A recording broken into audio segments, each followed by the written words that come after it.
Welcome to ESPN College Football, presented by Kay Jewelers.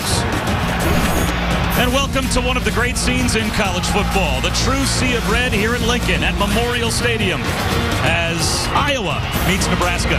Again, everyone, Bob Wischusen alongside Bob Davey. Janine Edwards will join us in a moment. And first and foremost, we want to welcome the coach back to our crew. We missed you for a week. It was lonely without you. Rod Gilmore did his best to fill in, but Coach is back where he ought to be, really, on the sidelines at New Mexico, the new head coach. So first of all, Coach, congratulations.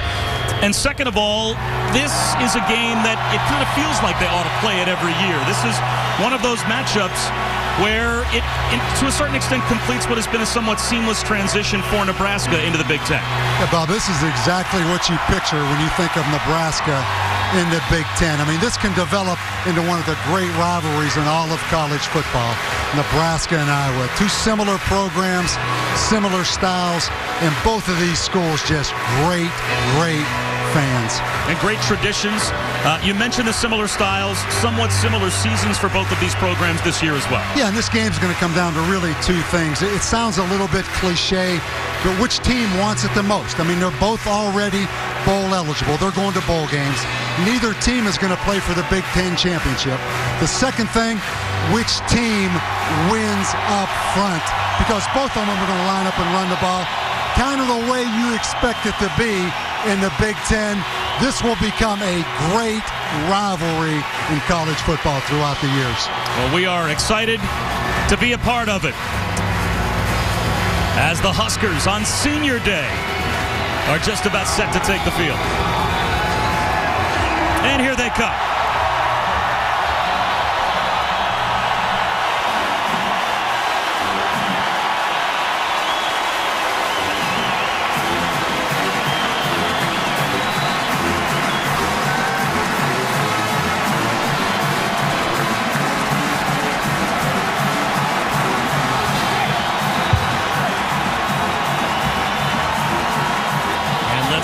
Head down to the field and check in with Janine Edwards. Coach, after last week's defeat at the hands of Michigan, what was at the top of your to-do list for your team? Well, play efficient football, and we got to win. Can't put the ball on the ground like we did last week. We just need to execute. Now, Iowa's got a three-pronged attack on offense, so what did you settle on as the best approach today defensively? Well, I just think on both sides of the football, it starts up front. We got to play well up front. We got to control the line of scrimmage. And obviously, we got to cover them down the field defensively, but if we execute, we'll be fine. Okay, have a great game, Bo. Thanks. Janine, thanks very much. Kickoff from Lincoln is next after these messages and a word from our ABC stations. But first, let's take a look inside Nissan's Heisman House. Coach, you've had a little bit of a problem this year with consistency. What's the missing piece that you hope to find today? Well, you know, we had work to do coming into this season. We've lost a lot of good players over the last 2 years, and then injuries have factored into it as well. But, you know, we're not making excuses. You know, the games we've lost, we've probably deserved to lose, and the ones we've won, we've had earned, and today will probably be the same way. Well, in order for Iowa to get the train back on the tracks, coming off of a win against Purdue last week, but it's 7-4, 4-3 in the Big Ten. They'll have an opportunity to start with the football. As you saw, Nebraska won the toss, deferred their option to the second half, so it will be the Hawkeyes that will begin offensively. And the wind, a little bit of a factor, as it normally is late in the season here in Lincoln. The ball blows off the tee, so Brett Maher set to kick off. He has to re-tee it. That's a well-used football he's teeing back up there. That's one thing about kickers. They're always going to find their special football. Iowa will be going into the wind here.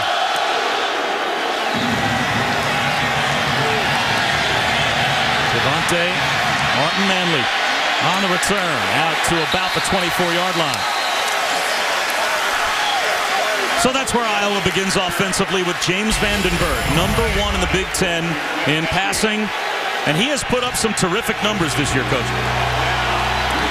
Yeah, Kirk Ferentz actually calls him Opie, kind of the old Ronnie Howard character. Of course, James Vandenberg, he doesn't even know who Opie is, but he's kind of a immature, young-looking guy, but really competitive. Don't let that deceive you.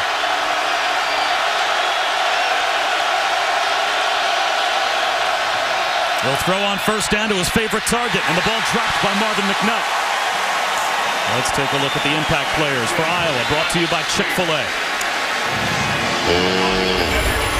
Iowa with really good balance. It all starts with the running game. Marcus Coker, much more of a power back. Big, strong guy, averaged about 117 yards. I think Marvin McNutt's developed into one of the best receivers in all of college football. Levante David on defense for Nebraska. They call him the eraser, one of the fastest linebackers in college football. Well, running on 2nd and 10 with Coker. Not much there. Maybe a yard for Coker. And then Stafford came up to make the stop for Nebraska. Sets up 3rd down and long. And on the 3rd and long situation, the first thing we're going to look at is how does Nebraska cover Marvin McNutt? Bo Pelini, kind of from the Bill Belichick school of thought of the first thing we do game plan is take away their best player. Let's see if they double number 7, Marvin McNutt right here on this first 3rd and long. Well, they'll go empty 5 wide. McNutt in the slot right. And they certainly have a safety peering his way. Vandenberg finds the crosser underneath. And that's good for a first down to Coker. All the way out to about the 44-yard line. McNutt occupied a lot of attention, and that allowed Coker to free underneath as we take a look at Coach Davies' focus points. Yeah, the first thing for Iowa, let's start on defense first. They have to stop the run. I mean, Nebraska is really an option team. Second thing, defensively, confuse Taylor Martinez, Nebraska's quarterback, on passing downs. And what you see right now, execute on offense. And Iowa's been able to do that this year. They've really been effective. At times, though, they've been their own worst enemy. Vandenberg to throw again on first down.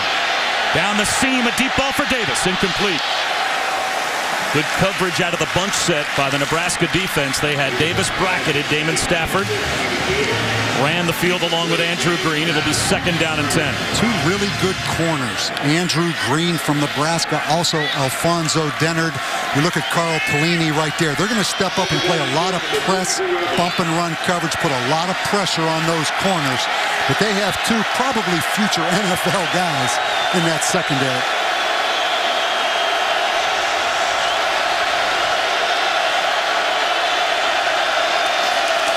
It'll be Coker on 2nd and 10. Tripped up after a gain of at least 4 yards. Maybe close to 5 yards for Coker. So it will be 3rd down and medium after P.J. Smith made the stop for Nebraska. 3rd down and 5. Iowa, one of the few traditional teams left in this country. It's kind of refreshing to see a team huddle. We have so many no-huddle, spread up-tempo offenses. Again, they go empty. And Coker, same formation as the last 3rd down conversion. He's the wide man to the near side. McNutt in the slot. Vandenberg finds McNutt, but McNutt can't find the football. Coverage underneath by Dennard. So Iowa gets to midfield, and they'll have to punt it away.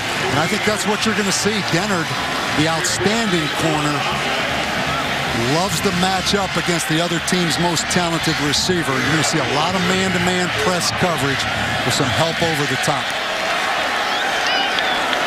Eric Guthrie, the punter, averages about 41 yards per kick, and it's the true freshman, Amir Abdullah, deep to receive. And he'll call for a fair catch and haul it in at the 11-yard line. 41-yard punt, no return, and Taylor Martinez takes over for Nebraska. With terrible field position, but a player from a dual threat standpoint, coach, that is dangerous through the air and on the ground. He's a tailback, maybe the fastest player on their football team. But he's really a tailback playing quarterback. You're going to see a lot of quarterback runs. Key for Iowa, gang tackle, because you're not going to tackle him with one guy, particularly in the open field. And you've got 2 tailbacks in Martinez and, of course, Rex Burkhead. It'll be Burkhead on first down, trying to bounce it outside, and he does. Uses the stiff arm and stays in bounds. Burkhead with a first down carry out to the 25-yard line, a gain of 14 as Kirksey bumped him out. But Rex Burkhead, number 4 in the Big Ten in rushing, averages a little over 100 yards a game. You see Nebraska, compared to Iowa, a no-huddle, up on the line, faster tempo team. Play action fake by Martinez. Looks for the home run. Overthrows The underneath receiver comes up short of Kenny Bell, who was running a deep cross, and it's incomplete. Let's take a look at our impact players for Nebraska, brought to you by Chick-fil-A. Well, you mentioned Rex Burkhead. He's the second tailback. Fast, durable, tough, explosive. Coaches love him. Kenny Bell has become a weapon at wide receiver. He's fast. He makes a lot of plays. On defense for Iowa, Mike Daniels, defensive tackle's been hurt all year. Looked like himself last week, though, against Purdue. Burkhead on 2nd and 10. Takes the option read handoff and picks up 8.5 yards. So it will be 3rd down and a little less than 2 to go for Nebraska at their own 34-yard line. And you see that last play. That's kind of become the NCAA offensive play this year. The sweep with the quarterback reading the defensive end and either gives the ball on the sweep or keeps it. But everybody with a running quarterback's running that play now in the NCAA. Burkhead on 3rd and a yard and a half, trying to find some room. And he finds plenty up the middle. A gain of 6 and a 1st down. 3rd down conversion for Nebraska. As we take a look at Coach Davies' focus points for the Big Red. And really the first one applies to either one of these teams. I mean, we see what this is going to be. It's going to be a battle up front. So for Nebraska, they have to win, particularly on defense, the defensive tackle. Second, they have to take McNutt out of the game on passing situations. And third, the biggest, they had 4 critical mistakes last week in the kicking game. Martinez, a little shovel pass into no man's land in between Jamal Turner and Sean Prater. It'll be 2nd down and 10. And you see quickly what Nebraska is. I mean, Nebraska, not the traditional Tom Osborne option, but a shotgun option football team. You can see Taylor Martinez's strengths here. They're in a pistol look. But they're really an option team, trying to find ways to throw the ball. Runs the option with Abdullah. And Martinez keeps it and lost the football. Did he get it back? It looks like he did. Jordan Bernstein, who is a heavy hitter from the secondary, came up to make the stop, jarred the ball free. There's also a flag down. As it stands now, Nebraska has it just inside their own 40-yard line, but we'll have to check the penalty. First of all, a great effort by Martinez to get that ball back. Personal foul, clipping, offense, number 58, 15-yard penalty. It remains 2nd down. Mike Caputo, the center, called for clipping. There it is right there. Now, Coach, a fan at home might see that and say, boy, not a lot of contact. But there's some danger to the player that's getting clipped on that play, even if you don't make a lot of contact, right? It's all about protecting those players, particularly below the waist and from the backside, so they're going to err on the side of caution. Good call right there. Empty backfield for Nebraska on 2nd down and 25 after the penalty. Martinez underneath to Burkhead, and he's wrestled out of bounds at the 36-yard line. So it will be 3rd down and about 13 after a gain of 12 as James Morris made the stop. You can see the versatility of Rex Burkhead. Really a combination receiver, tailback. He'll line up a lot out there as a receiver. Really fun to watch. I mean, he and Taylor Martinez, 2 really explosive players. Well, they'll need an explosive play on 3rd down and 13 from their own 36.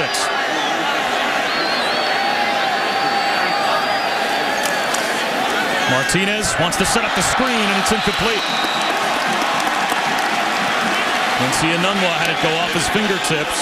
So Nebraska, after the penalty, stalls, and they'll have to punt it away. Yeah, any team that has a penalty, but particularly Nebraska, who's a running team that needs to stay on rhythm. And here's an area, we mentioned kicking game in our focus points. Nebraska with 4 major mistakes in the kicking game last week in the second half against Michigan. Brett Maher had a punt block last week and gets away a shank this week down the right sideline that goes out of bounds and is going to give Iowa great field position. The Hawkeyes will have it near midfield at their own 48-yard line when we come back. A 16-yard punt. Red Maher for Nebraska with a 16-yard punt. That's the worst punt of the season for the Cornhuskers. And Coach Davey, that comes on the heels of what happened last week in the second half against Michigan. It began with Kenny Bell fumbling the opening kickoff to begin the second half. Really was just a meltdown. 4 critical kicking game mistakes. This might have been the biggest right here when momentum was starting to change on the rough punter. And it continues here today with a 16-yard punt right off the bat here, which affects field position. 2 fumbled kickoffs, a blocked punt. Also the personal foul and the roughing the kicker penalty, and now a 16-yard punt. Sits up Iowa with great field position, and Marcus Coker takes advantage. A gain of nearly 15 yards to the 37-yard line of Nebraska, and an Iowa first down. Bread and butter for Iowa. Just an outside zone play, holding some linemen. Amazing how over the years, Iowa's had different style backs. Remember back to little Freddie Russell. But one thing has not changed, their commitment and their success in the running game. Always very good offensive linemen. Vandenberg with a slant, tipped. And incomplete off the hands of Keenan Davis. And every time you see a tipped ball, that is danger zone for the offense, as Austin Cassidy was lurking and almost had a chance at an interception. Austin Cassidy, Levante David gets a lot of recognition, as he should. But this guy right here, he's the glue of this defense. The coaches bring the defense up every week before the game, and Austin Cassidy is the guy that gives the coach's message to that entire defense. Coker on 2nd and 10. Driven back. After a gain of maybe a yard and a half. Will Compton that time on the stop for Nebraska. Sets up 3rd down and long. It'll be 3rd and 8.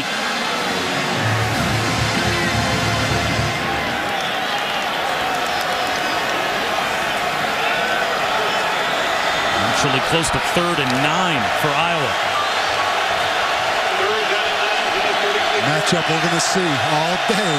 Dennard, the outstanding corner from Nebraska, up there bump and run on McNutt. Vandenberg looks away from McNutt, slings one in the air over the head of Keenan Davis, and incomplete. Plenty of pressure coming. Andrew Green was there in coverage. Levante David part of a blitz package for Nebraska. Now you're in a gray area. 4th down and 9. You're at the plus 36-yard line. That's a long down and distance to try and go for it. But can you actually punt from the 36? It looks like that is exactly what Kirk Ferentz is going to do. One thing that helps, they're punting into the wind. So if he can hang that thing up there, he'll have a good opportunity to down this thing inside that 10-yard line. Kind of a bitter pill to have to swallow to punt from the plus 36. But the end-over-end kick by Guthrie forces Marlowe into a fair catch, and he does his job. Changes field position. Nebraska will start at their own 9-yard line when we return. Still a scoreless first quarter here at Lincoln. The holiday decorations already out here in Lincoln, Nebraska. And we are all wishing you and yours the best of this holiday season. Hope you had a great Thanksgiving yesterday.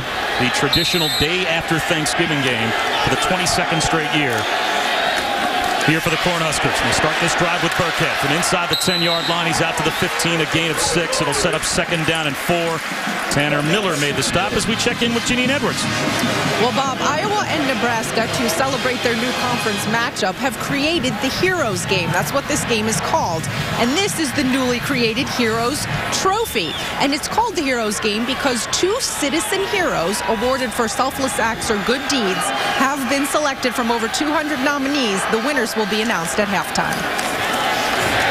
Burkhead for a couple of yards. And if you're going to start a tradition, Coach Davey, and in a way, this will now become a more traditional matchup than it's been in the past, although it feels like Nebraska and Iowa should be playing every year. That's a great way to start it. Yeah, and it really does. I mean, these two programs, when you do games on their campuses, as we have done, so similar. I think, first of all, from just the development of players. Both teams in states where there's not a tremendous amount of in-state talent. They do a great job developing. They both have had great walk-on programs. They are almost identical, their styles. 3rd down and 2. Burkhead very close to the first down, and he's got it. Just across the 19 to the 20.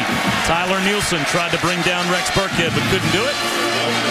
So it's a first down for Nebraska. And a reminder, plenty of action tomorrow on Saturday afternoon. BCS bowl bids and spots in conference championship games are on the line on ESPN and ABC. A big game between Penn State and Wisconsin. That determines one of the participants in the Big Ten championship game. And, of course, coach Ohio State and Michigan. For a berth in the Big Ten championship. Amir Abdullah. 8-yard gain. Second effort picks him up the first down. It looked like he was done. But the true freshman lunged across the sticks to about the 32-yard line. Yeah, the true freshman out of Homewood, Alabama. Everybody running this play, Bob. You're going to see him come across on the sweep action. Taylor Martinez reading the defensive end. Defensive end kind of hangs inside, bends, and he gives that ball. You see the speed of this Nebraska team. They are a faster team than Iowa. Abdullah again. This time he's spun down. No gain right at the line. Mike Daniels makes the stop for Iowa. And Daniels hurt most of the year. Missed a game and also has been in and out of the lineup just in terms of the number of reps he can give that defense with a sprained ankle. But according to the defensive coordinator, Norm Parker, last week was really the first game of the season they felt he was 100% healthy. And he had 4 tackles for loss and 2 sacks in the win over Purdue. They finally saw the energy, finally saw the movement that he couldn't show all year because of injury. Martinez on 2nd and 10. Zips one up the seam. Tipped, and somehow it finds its way to Anunwa. And he's got a first down. Sometimes it's better to be lucky than good. Kirksey got his hands on the football. And Anunwa picks up the first down, a gain of 14. And Martinez got a break right there. You're going to saw him just throw the ball right into traffic. And Kirksey should have intercepted the football. Well, he's the leading tackler on the team, not the leading receiver. That's why he's out there trying to bring guys down. 1st and 10. Play action fake for Martinez. Under pressure. Running for his life. Throws it across his body up the sideline and makes a play. When it didn't look like there was one to be made, Brandon Kinney hauls it in. There's a flag down in the secondary. Yeah, Bob, he was out of bounds. Kinney was out of bounds, came back on his own, and was the first player to touch the ball. So that'll be illegal touching on Brandon Kinney. Illegal touching. Offense. Number 84 stepped out of bounds and was first to touch the ball. Ball goes back to the previous spot. Loss of down. 2nd down. But you could see the speed of Taylor Martinez just escaping that sack. Everywhere that Brandon Kinney goes, by the way, on campus, he brings a football with him. He had some problems holding on to the football. I'm not sure how you simulate everywhere you go having a sideline next to you to make sure you know where you are on the field. Did a good job to haul the pass in, though. I've always wondered what that professor thinks of that guy sitting in his class with that football on his desk. There goes Burkhead. A flag down as Burkhead is very close to a first down if the play stands, but this will most likely be holding against Nebraska. So this will be coming back. Holding. Offense. Number 50. 10-yard penalty. Repeat. 2nd down.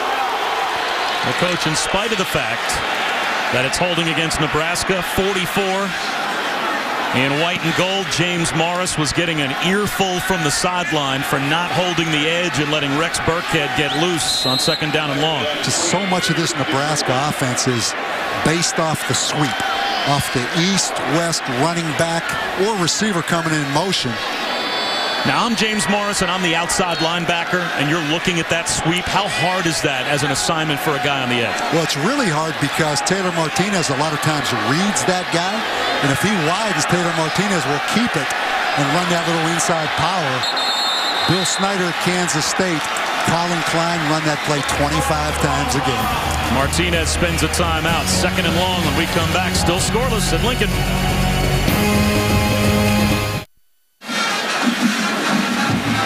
It is truly a sea of red here in Lincoln. Doesn't take them long to get in their seats.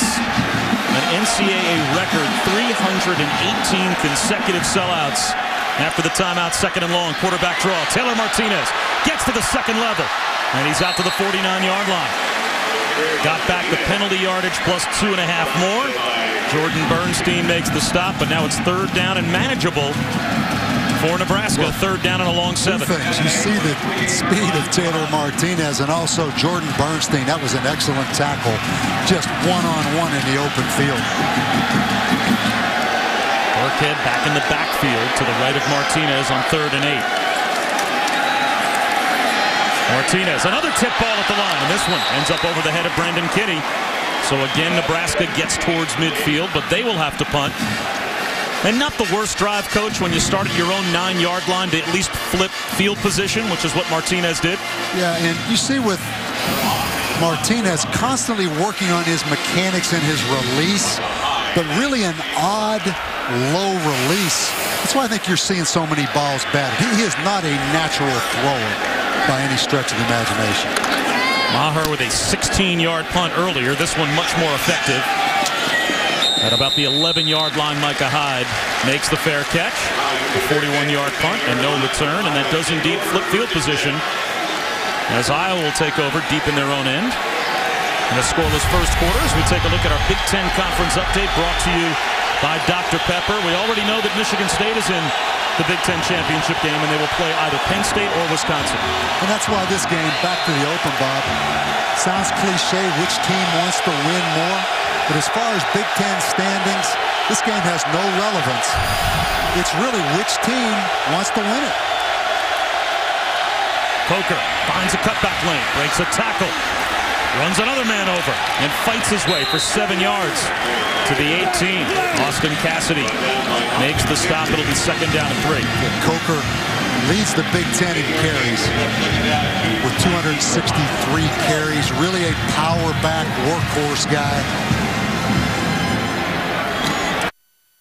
8, so it's 2nd down and 2.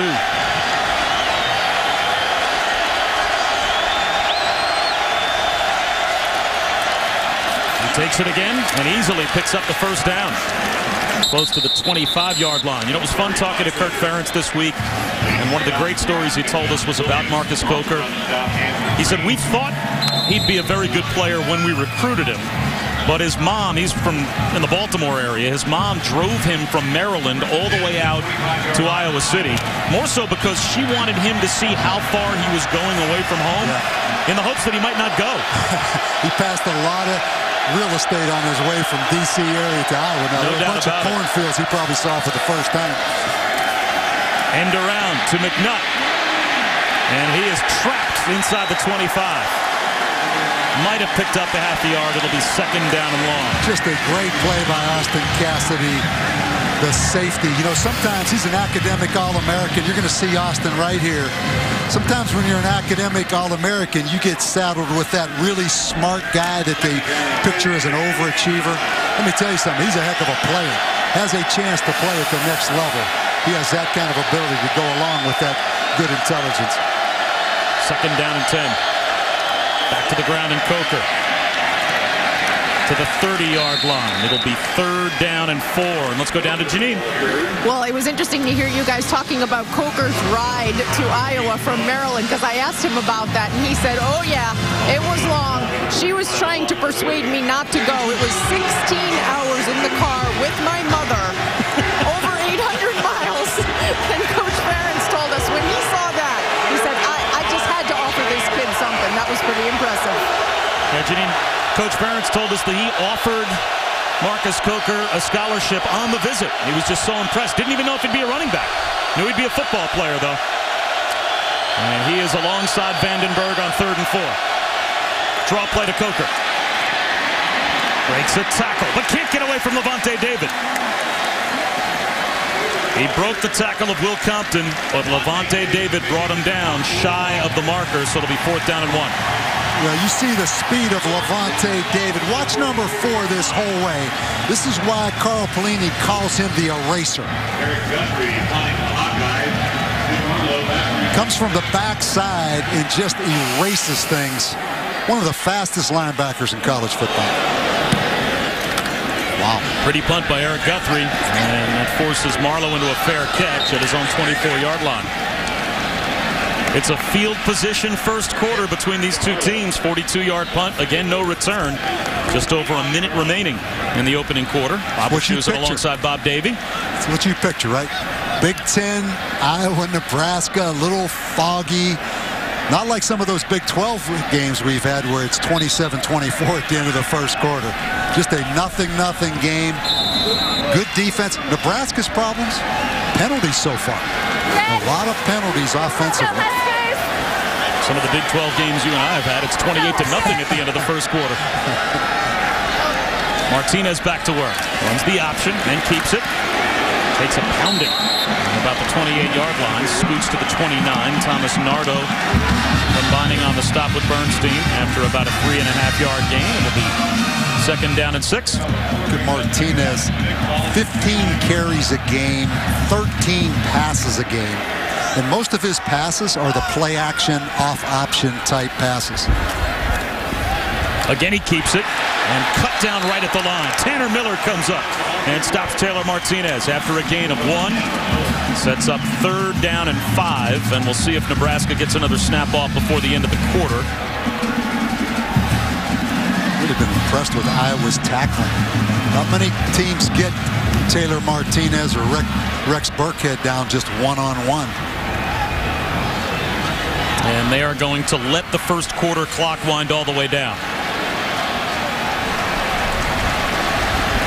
So it feels like Big Ten football here in Lincoln. We're scoreless at the end of the first quarter between number 21 Nebraska and Iowa on Senior Day here in Lincoln.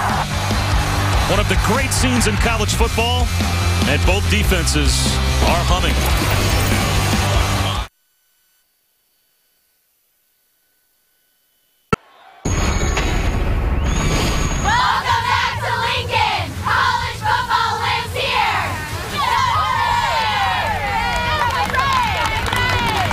Start of the second quarter, two offenses that average over 30 points a game. Taylor Martinez, and as he releases, a flag comes in from the secondary. This might keep the drive alive for the Huskers. Looks like we've got defensive holding against Iowa.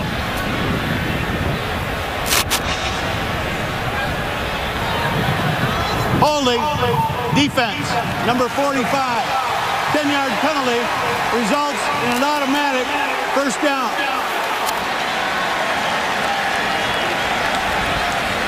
They call on Tyler Nielsen, the linebacker. Nebraska really struggling throwing the football right now, but the penalty converts the 3rd down. Burkhead finds about 3 yards. Bob Wischusen, Bob Davey, Janine Edwards here, and it's the kind of game we expected. I mean, to a certain extent, these are two teams that average over 30 points a game offensively, but November football in the Big Ten, not surprised to see no points on the board yet. Exactly, and both these teams have been inconsistent throughout the year. It'll be interesting how this plays out. Nebraska, an option team, struggling throwing it. For Iowa, all their yards have been the big tailback Coker. Martinez, this time he hits a big play to Kenny Bell. Inside the Iowa 40 to the Hawkeye 38. Plenty good enough for a first down as we take a look at our Pacific Life game summary. And that's the first time offensively a tailback didn't factor in to most of the yards gained. Yeah, you see the 3 penalties there by Nebraska. I think all 3 of those on offense. Burkhead tries to go right up the middle. And he gets bumped down after a gain of a yard by Mike Daniels. You know, you always associate, you go back to the Tom Osborne days, Nebraska and option football. And that's really what they have evolved to now with Taylor Martinez. It may look a little bit different, but I think this does give Nebraska the best chance in what their identity is as a program. Martinez gives it to Abdullah. And he uses his speed to get to the edge and pick up a Cornhusker first down. Jordan Bernstein on the tackle at about the 27-yard line. A gain of 10 more yards, though, on the ground for Nebraska. Amir Abdullah grew up about 2 hours from Auburn, but Auburn wanted him to be a safety. Only Nebraska offered him as a running back. He wanted to play running back, so he came up here to Lincoln. Burkhead tries to bounce it outside and pays the price. A gain of a yard. Broderick Binns makes the tackle, and we go down to Janine. Well, guys, the Iowa defensive coaches have really been putting it on their seniors to play a little bit better in this game, saying, hey, if you guys don't play well, we have no chance here. And especially if you're not going to sit on that line of scrimmage like we talked about, they definitely want better line play, and they've been trying to persuade them by saying, hey, there's 85,000 people watching. Well, the defensive line stood up there. Broderick Binns trips up Abdullah. Right on cue, the defensive line makes a stop for a loss. And that's been the difference this year with this Iowa team. Defensively, in the past, we'll take a look at Binns 91 make this play right here. But in the past, the one consistent thing has been Iowa has been great against the run. That's a heck of a play right there by Binns. He's been injured a little bit too. But this year, people have been able to run the ball. And that's the biggest difference in this team. But they, like Nebraska, have had a lot of injuries up front as well. The blitz picked up on 3rd and 11. Crossing pattern, Kenny Bell. It looks like Ty goes to the runner, but he's well short of the first down. Tyler Nielsen almost had simultaneous possession with Kenny Bell. Bell given the catch, but only to the 23-yard line, so it'll be 4th down and 6, and that will mean a field goal attempt for Maher to try and get Nebraska on the board. Yeah, we talked about executing the kicking game. Nebraska has an opportunity right here to get points on the board. Maher, one of the few guys in the country, kickoffs, field goals, and also the punter. He's perfect from under 50 yards this year, 14 of 14. This one from 40 yards away. And that's down the middle.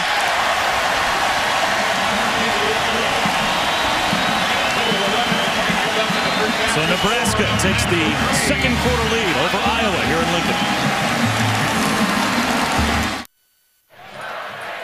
ESPN, the BCS lives here. 3-0 lead for Nebraska over Iowa. As we return here to Lincoln. Mom sent money. I have run out of clothes. Maher will kick it off. Bernstein and Martin Manley back deep to receive. And this will be Martin Manley from the 10-yard line. Running east-west instead of north-south, and finally makes his way out of bounds at about the 25-yard line. And Saturday night, ESPN and ABC with matchups in prime time. One of the great rivalry games in college football. Clemson and South Carolina on ESPN at 7:45. And then Andrew Luck tries to keep his Heisman hopes alive when Stanford takes on Notre Dame on ABC. College football primetime presented by Hampton Hotels on ESPN, ESPN3, and streaming live on WatchESPN.com and the Watch ESPN app. And Saturday Night Football presented by Southwest Airlines at 8 Eastern, 5 Pacific on ABC. Coker on first down, right up the gut. And gets dumped at about the 29-yard line by Alonzo Whaley, who was just given a black shirt for the first time as he played well enough against Michigan to earn the most coveted prize for a defensive player here at Nebraska.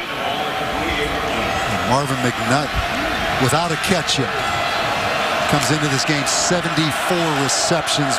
Greatest season ever for an Iowa receiver. But these corners, Dennard and Green, are locking down on him right now. Coker carries a tackler close to a first down. It'll be 3rd down and a half yard. Andrew Green brought down Marcus Coker. 3rd and short for Iowa. It's really impressive how through the years Iowa, I mentioned just with different style of tailbacks, they've had a lot of injuries at the tailback position, a lot of turnover, but they always find a guy to line up and carry the ball for them. Quarterback sneak by Vandenberg moves the chains. Vandenberg off carry. So a fresh set of downs for Iowa. And it's time now for our Aflac trivia question. When was the last time Iowa defeated Nebraska here in Lincoln? We'll have the answer coming up. Pondering it is that one Gator fan who somehow showed up here in Lincoln. What's that guy doing here? He got on the wrong plane.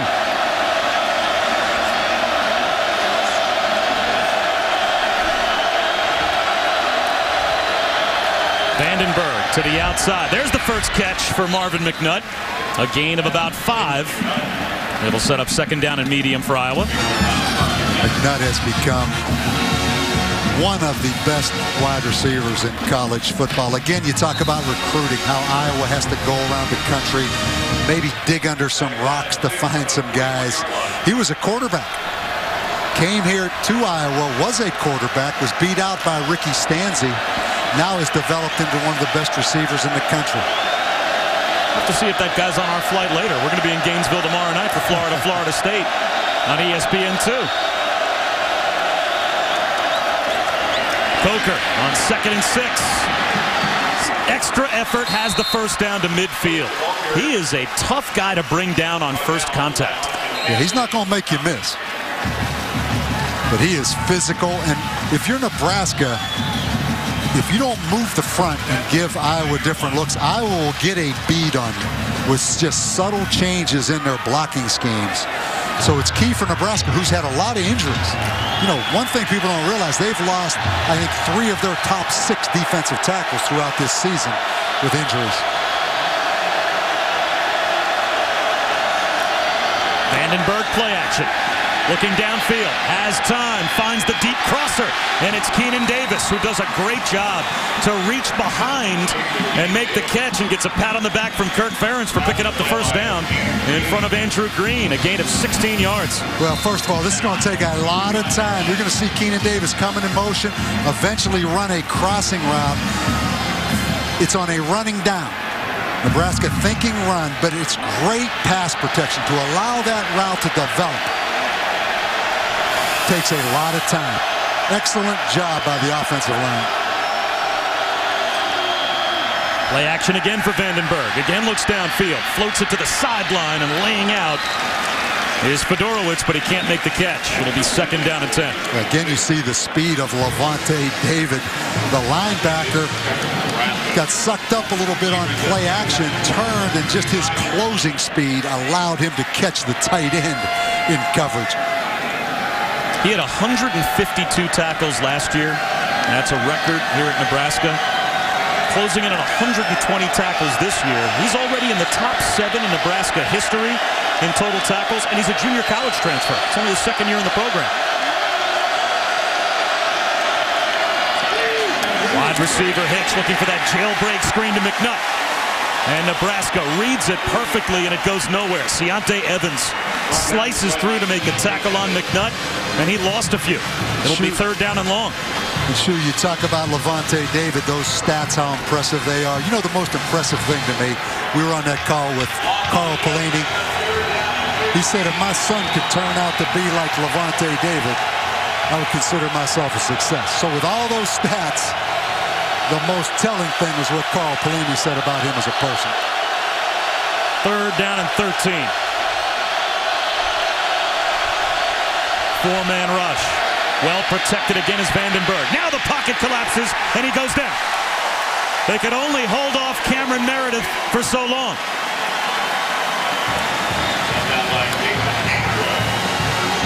And again, inside the 40-yard line, here comes the punt unit for Iowa. This is the 2nd time in the first half that they will be forced to punt the ball away from inside the plus 40. Yeah, 3rd and 13. It's a field position, or excuse me, 4th and 13. It's a field position situation. Just punt it, try to pin them down. End over end pooch kick from Guthrie. And it floats into the end zone. So in the end, you only pick up about 18 yards of field position on the punt. A look at the Nebraska State Capitol, constructed in 4 phases from 1922 to 1932. And boy, even on Black Friday, they show up to see their Cornhuskers. On first down, Taylor Martinez off a play action fake, throws it as long as he possibly can, and a flag comes out. Kenny Bell tackled by Jordan Bernstein, and Bell slow to get up.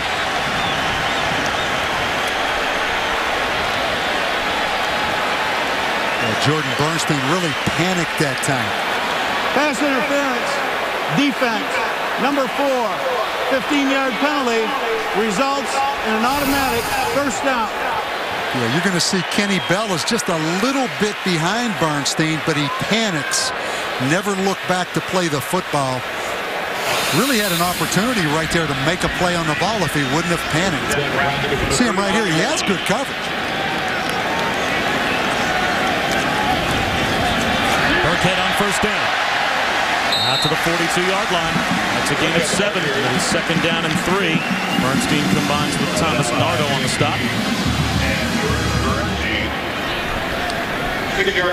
No huddle for Nebraska. They go hurry up on 2nd and 3. Back to Burkhead. Blockers out in front. Short of the first down. Nice job to slice through by Christian Kirksey, the leading tackler for the Iowa defense. It'll be 3rd down and 1. See Burkhead with his speed really likes to bounce that ball outside. Not really a north-south kind of hit the crease, more of a perimeter runner. Boy, he's had a productive career. The coaches here at Nebraska love this kid. Right up the gut. For a first down goes Burkhead.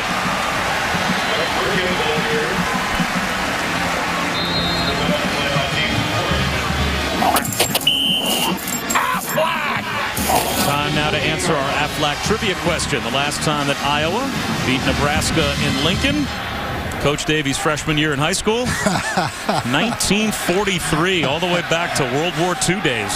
Yeah. It's been a while. Burkhead with a cutback. Close to another first down. Gain of 9. Again, Jordan Bernstein makes the stop. He's been busy as Burkhead has gotten to that second level a fair amount here in the first half. And we've got an injured Iowa Hawkeye. And it looks like Bernstein is down. Really feel the speed of this Nebraska football team with Burkhead, Martinez, and then Abdullah comes in. They're an explosive team. We'll come back to Lincoln in just a moment.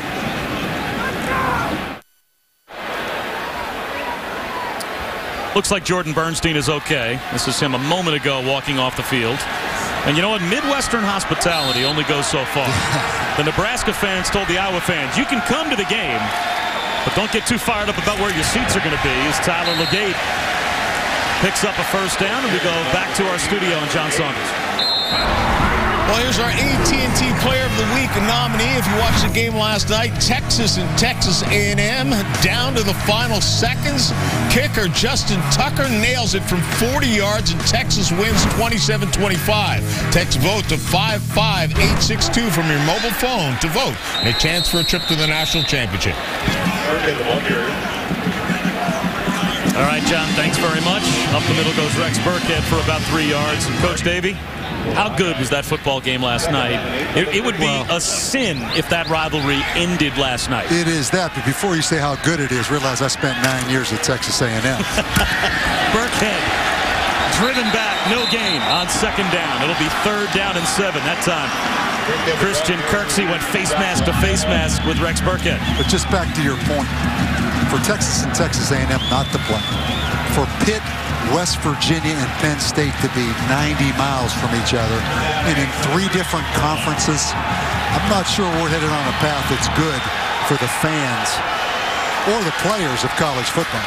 3rd and 7, and Martinez hits his man. Brandon Kinney lost the football, recovered it again, and it looks like he's about a half-yard shy of a first down. So now you would not think much of a decision for Bo Pelini on 4th down and a half-yard just inside the plus 30-yard line, and he doesn't even hesitate. They will go for it.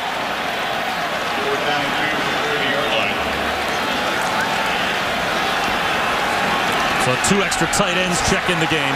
7 of 14 on 4th down so far this year, and now a timeout I think might be called from the Iowa sideline before 4th and 1.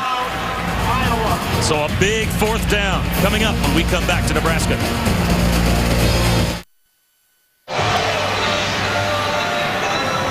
See, it's a friendly rivalry here in Lincoln. They like each other. Now, that War Eagle and that Elephant won't be doing that tomorrow down in Alabama. But the chess match between Pelini and Ferentz continues, both calling timeout. Here's the 4th down play, and Burkhead on the toss is able to convert. So it's a first down, and it took a while to finally run the play, but Christian Kirksey knocked down Rex Burkhead after a gain of about 3.5.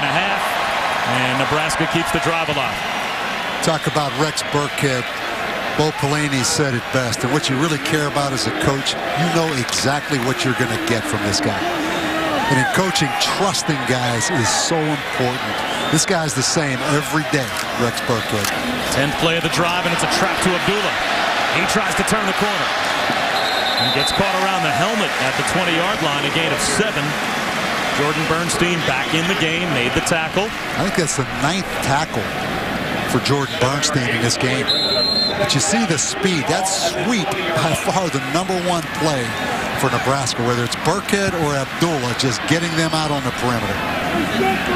Bernstein has become a really important player for Iowa in their secondary in his senior year after a disappointing first 3 years. 2nd and 3. Up the middle goes Abdullah. Short of the first down. Roderick Binns there to make the tackle, so it'll be 3rd down and about 1. Yeah, Nebraska turned Binns loose that time. Really kind of an option look. He just closed and took away the back. 3rd down and a yard. Burkhead has the first down and then some to the 13-yard line. James Morris made the stop. When a famous explorer goes missing on the Amazon River, his family goes on a dangerous search to find him. And executive producer Steven Spielberg. The River series premiere Tuesday, February 7th on ABC. This Iowa defense looks a little fatigued right now, a little tired. They need to really dig in right here to hold Nebraska to a field goal. Martinez keeps it, follows his lead blocker, and gets to about the 10-yard line for a gain of 3. All the time in the world for Nebraska. They have another timeout and certainly can spend it, but there's really no rush. Why leave Iowa any time on the clock, even to have to deal with a kickoff potentially? And that's exactly Bo Pelini's mindset right now. Let that clock run down. We either score or we don't, but give Iowa no chance. Burkhead up the middle, and he gets to about the 7-yard line. Maybe just inside the 7. 3rd down and a long 3, close to 4, down to 50 seconds to go. And the crowd's starting to get a little antsy, but Nebraska, they're pretty good in the red zone. 30 for 46, touchdowns to chances. Well, yeah, and this Iowa defense, #9 in all of college football in the red zone. Martinez, pop pass over the middle, and that's a touchdown. Beautiful play action fake by Taylor Martinez. Frees up Kyler Reed.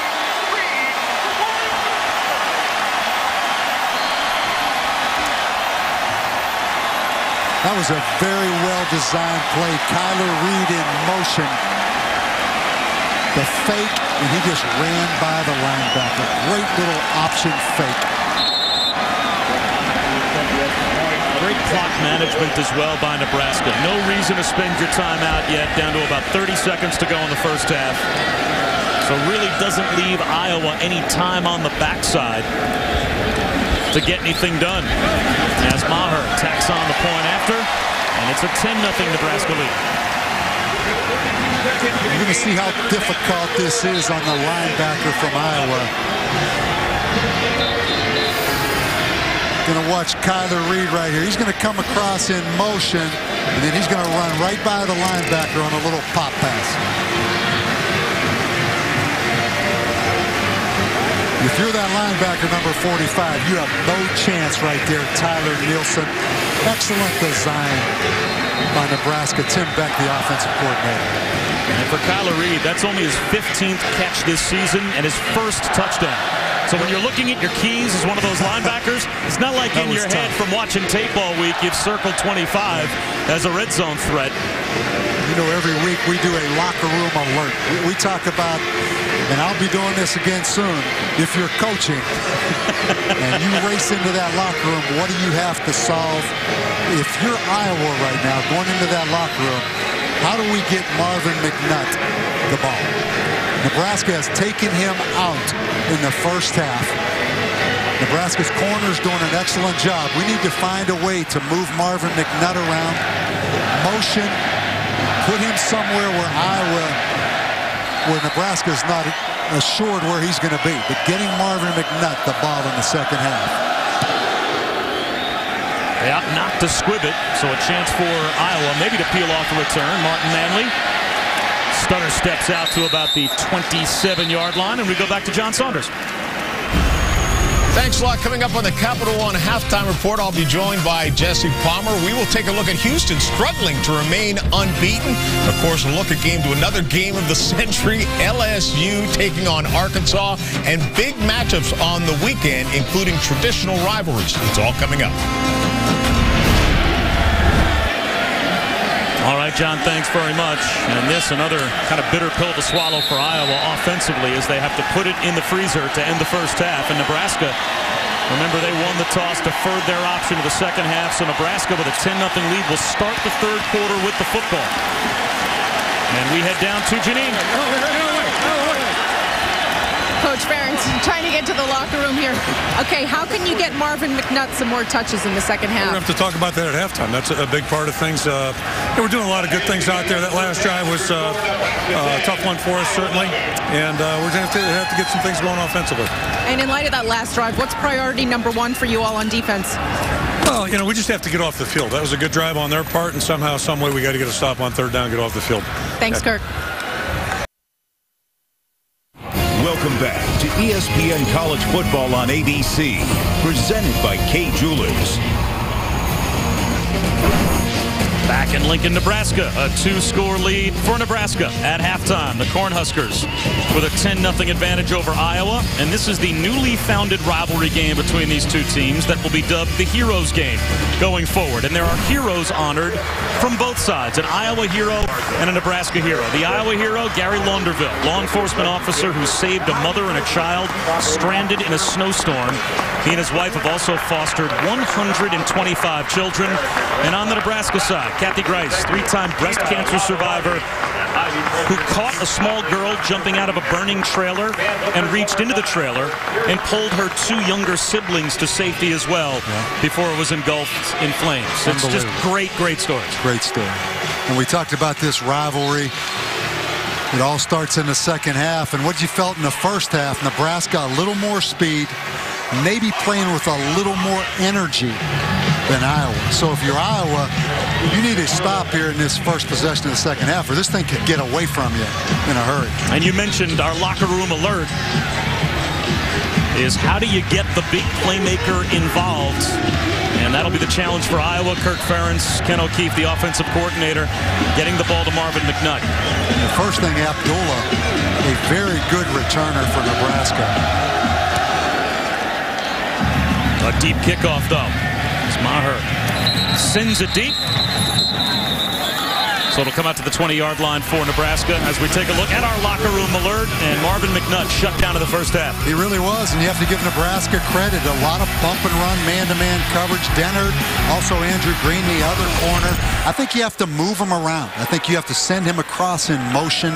That makes it a little bit more difficult on those corners to get up and press him at the line of scrimmage. But they have to get him involved in the second half.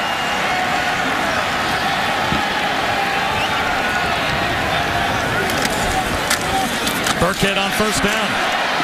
Picks up close to 5 yards. It'll be 2nd down and 5. And let's check in with Janine Edwards. Well, Bob Bopolini said to me, we got a good football game here. He's very pleased with his offense, although he would like to see a little bit better focus and efficiency in the passing game. He said, we're moving the ball pretty well on the ground. And then he said to his 21 seniors, guys, let's go out and finish this thing. Hey, you're right, Janine. Hard to underestimate that. The toss to Burkhead. A couple of yards. It'll be 3rd down and 3. I mean, you think about a coach on senior day, that's different than pro football. That's one of the things college football has that makes it so special. When you're one of those seniors coming out of the locker room and you know this is the last 30 minutes of football you're going to play in this thing that has basically been your identity, being a Nebraska football player, as Yoshi Hardrick, the left tackle, is shaken up on that last play for Nebraska. Let's take a look at our Pacific Life game summary. And it really comes down to one score in the first half for Nebraska. Yeah, great drive by Nebraska.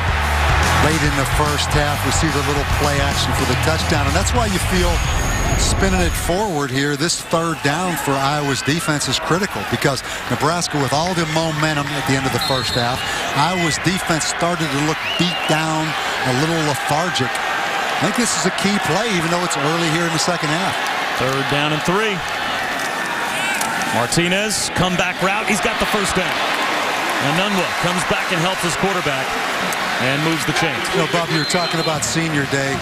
Down on the field before the game, Tim and Nancy Cassidy.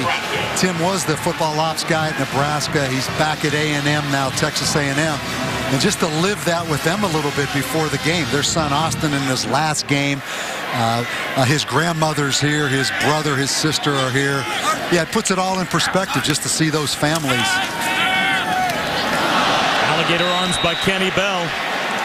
Jordan Bernstein was coming, and I think Bell knew it. It'll be second down and 10. Take a look at Austin Cassidy, but it's a journey. I mean, there's so many ups and downs, highs and lows from start to finish in your college football career. But in the end, it's one heck of an experience, particularly at places like Iowa and Nebraska, where football is so important to so many people. A little flip as Tim Marlowe picks up maybe a yard. That was a long way to run to pick up only about 3 feet. Broderick Binns there to make the stop. He stayed home. Now it's third down and 9. Another chance for Iowa's defense to get off the field. You know, Broderick Binns has had a good day, along with Jordan Bernstein.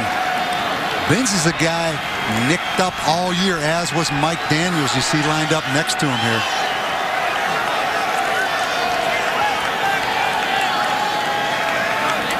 Martinez straight back on third and 9.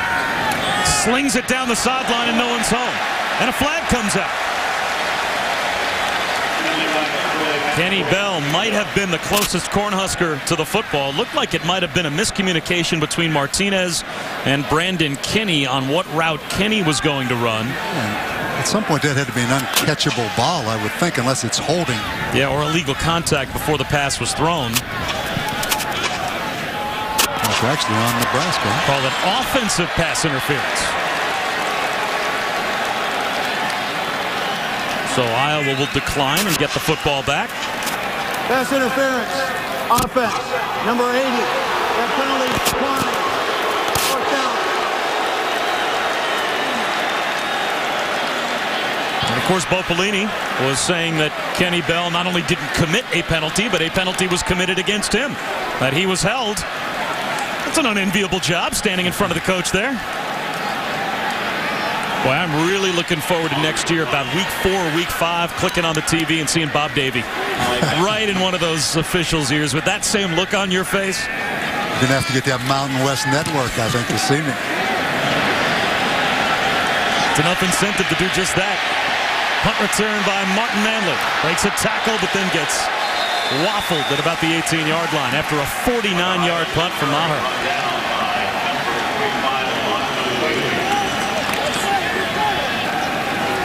And once again, let's check in with Janine. Well, I'm with a Nebraska senior who unfortunately is not playing today. Jared Crick was injured in the October 8th Ohio State game. How tough is it for you as a senior to not be playing in your last home game? It's rough, but you know, I'm just out here. I'm putting my emotions to the side and just cheering on my guys. That's all I can do. I don't want to be negative. I want to be positive. So just out here doing whatever I can for the team. So what did Bo Pelini and the seniors say in the locker room at halftime? Coach Bo just said, you know, let's do this one for the seniors, and you know, all the seniors just said, let's play for each other. So you know, not too much needed to be said in the locker room. We just went out. We knew what we had to do. We still know what we got to do, and we just got to do this for the seniors. Got to win this game. Well, that is one tough young man, Jared Crick. Thank you, Janine. On second down and 1, up the middle goes Coker. And he has the first down. Dragging tackler still on his feet out to the 39-yard line. And let's go quickly back down to Janine. So, Jared, just give us an update. You tore a pectoral muscle, which I hear is a very painful injury. What are the doctors telling you about your recovery and making the combine in February? It should be 100%. You know, come January, it's just one of those things where everybody's different. It's just how your body reacts to rehabilitation. So I'm doing well. I'm just taking it day by day. As far as being ahead of schedule, I wouldn't know. I just go into it every day with the mindset that I'm going to just try and do whatever I have to do to get better, whether flexibility, strength, So I'm getting back into it. I feel great. And hopefully come January, I'll be 100% again. Well, I know this community will miss you and wish you best of luck. Thank you. Thank you very much. All right, thanks to Jared Crick. Janine, thank you as well. A gain of 3 for Marcus Coker. 2nd down and 7. But talking to Carl Pelini, the defensive coordinator for Nebraska, about Jared Crick, he tears his pectoral muscle right off the bone. I mean, an off the charts, you would think, painful injury against Ohio State. Comes over to the sideline and puts himself back in the game for 3 more plays with that torn muscle before finally having to come out of the game. And now, of course, he's out for the season. 2nd and 7. Play action for Vandenberg. And that ball tipped. The blitz came from Damon Stafford, and he got a piece. It'll be 3rd down and 7. Yeah, coming into the season for Nebraska, defensive tackle, probably their strongest position. At 6 defensive tackles they really felt good about. They've lost 3 of those defensive tackles for the season. And Crick by far the best. He was a 2nd-team All-American and 1st-team All-Big 12 last year. Yeah, let's see how our locker room alert plays out right here. We're going to see Marvin McNutt lined up as the inside receiver right here into the boundary. Let's see if Iowa can get him the ball. Vandenberg looks his way, and now he'll take off and run with a flag down. If the play stands, Vandenberg has the 1st down. But that flag thrown in the Iowa offensive backfield.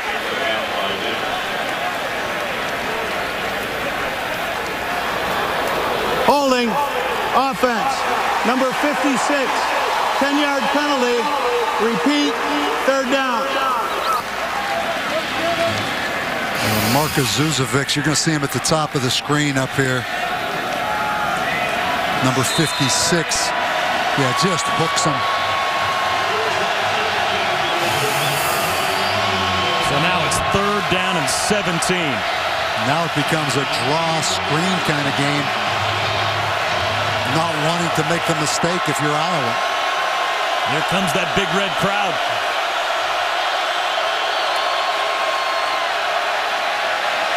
Vandenberg to the underneath man, Coker. And Coker barely got back to the original line of scrimmage. So now on 4th down, the penalty short circuits Iowa, and the Hawkeyes will have to punt it away.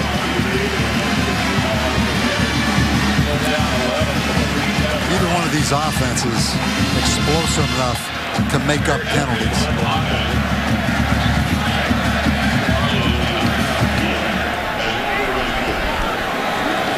5th punt of the day for Eric Guthrie. As now Abdullah and Marlowe both back deep to receive. And this is a nice kick. Abdullah will try and return it, and he pays the price. Inside the 15-yard line, he's brought down, lost about 4 or 5 yards after a 49-yard punt.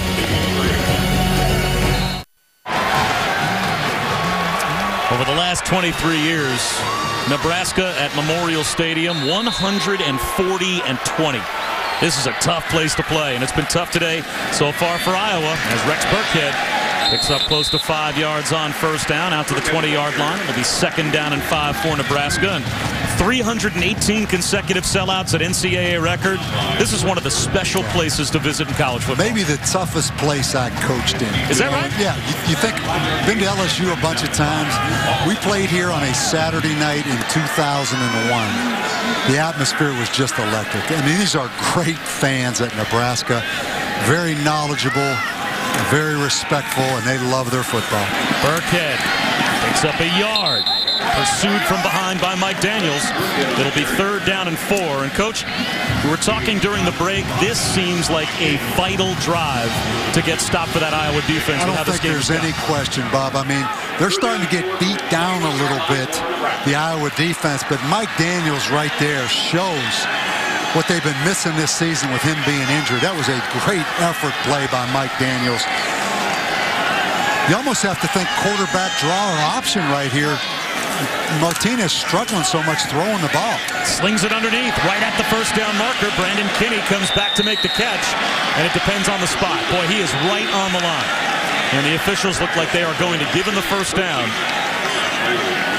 And it is a 1st down right on the 25-yard line. Yeah, your description of how he throws that, when you said slinged it, that's exactly what he does. He slings it, a very low release. That's why he's a guy you really don't want to rush him a whole lot. You almost would rather he throws it and not run it, and also get your hands up. He's only a sophomore. You can see 74 yards passing today. The touchdown pass was a pop pass. Right up the middle goes Burkhead for a couple of yards. And ABC Tuesday, it's an all-new Last Man Standing, nominated for the People's Choice Award for Best New Comedy. Tim Allen is Last Man Standing. All new Tuesday, 8/7 Central on ABC. How much better do you think Martinez can get as a thrower? I mean, is the ceiling only at a certain height? I think guys are natural throwers or not. Obviously, he can improve his mechanics. Under pressure here, and again, throws it over the middle, and this time Kenny Bell makes a diving catch to the 47-yard line. A gain of 20. Well, that doesn't need much explanation. That was just a tremendous catch by Kenny Bell. Watch him lay out kind of a little... That's a great catch. That ball was already by him, basically, and he snagged that thing with his hands. Burkhead to midfield, into plus territory, a gain of 6. Right here, the point of before the game, the motivation to play and to win this game. Iowa right now needs to really step up from just a character want-to-win standpoint. You could feel the momentum start to slide right there after that big catch by Kenny Bell. I mean, Nebraska's coming right at him right now. Rex Burkhead hit 100 yards for the game on that last carry. 2nd down and 4. The toss to Burkhead, patiently waiting for the play to develop in front of him, and gets cut down. Well, here's a huge play for the Iowa defense. It's 3rd down and 2. They're nowhere near field goal range. You have a chance to get off the field, get the ball back to your offense, only down by 10. But boy, if it's another 3rd down conversion for Nebraska and eventually they make this thing 17-0, that might be too deep of a hole to dig out of. Yeah, you can see just with their body language, not much energy right now. I mean, they need a big play just to provide everyone some energy. Been on the field an awful lot. 3rd down and 2. That'll help the Iowa Hawkeyes. A false start. And when you go from 3rd and 2 to 3rd and 7. Offense, number 41. 5-yard penalty.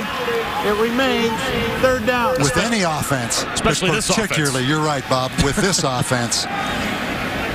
When you take the quarterback run, you take Burkhead out from a running standpoint and now say we have to throw it. That's a dramatic change.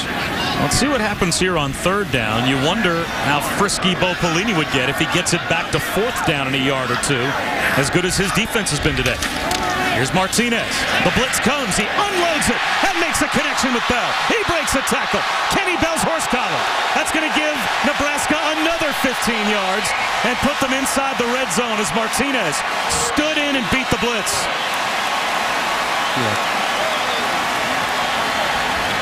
Kenny Bell, the outside receiver, runs a crossing route. We have a completed pass, then a personal foul, horse collar tackle, number 5 of the defense, half the distance to the goal. The play result. Yeah, you're going to see Kenny Bell run away from the corner right here. He's the outside receiver, runs an inside crossing route. Easy throw for Taylor Martinez, and here you're going to see the horse collar right there from behind Tanner Miller. That's an easy throw and catch for the quarterback. Iowa sent the blitz, and they were just a hair late getting there. 1st and 10 at the 11. Burkhead up the middle. And the pile moves down close to the 5-yard line, where it will be 2nd down and 4. Mike Daniels made the stop. Still a chance for Iowa defensively if they can hold Nebraska to a field goal to keep it a 2-possession game. Huskers are 1 for 1 in the red zone. Burkhead again. And here's Iowa's chance on 3rd down and short once again as Broderick Binns was able to cut down Rex Burkhead. So it'll be 3rd down and a couple from the 3, and we also have an injured player, an injured Husker, it looks like. And that is going to be the right tackle, Marcel Jones, who's down. Another one of those senior bookend tackles.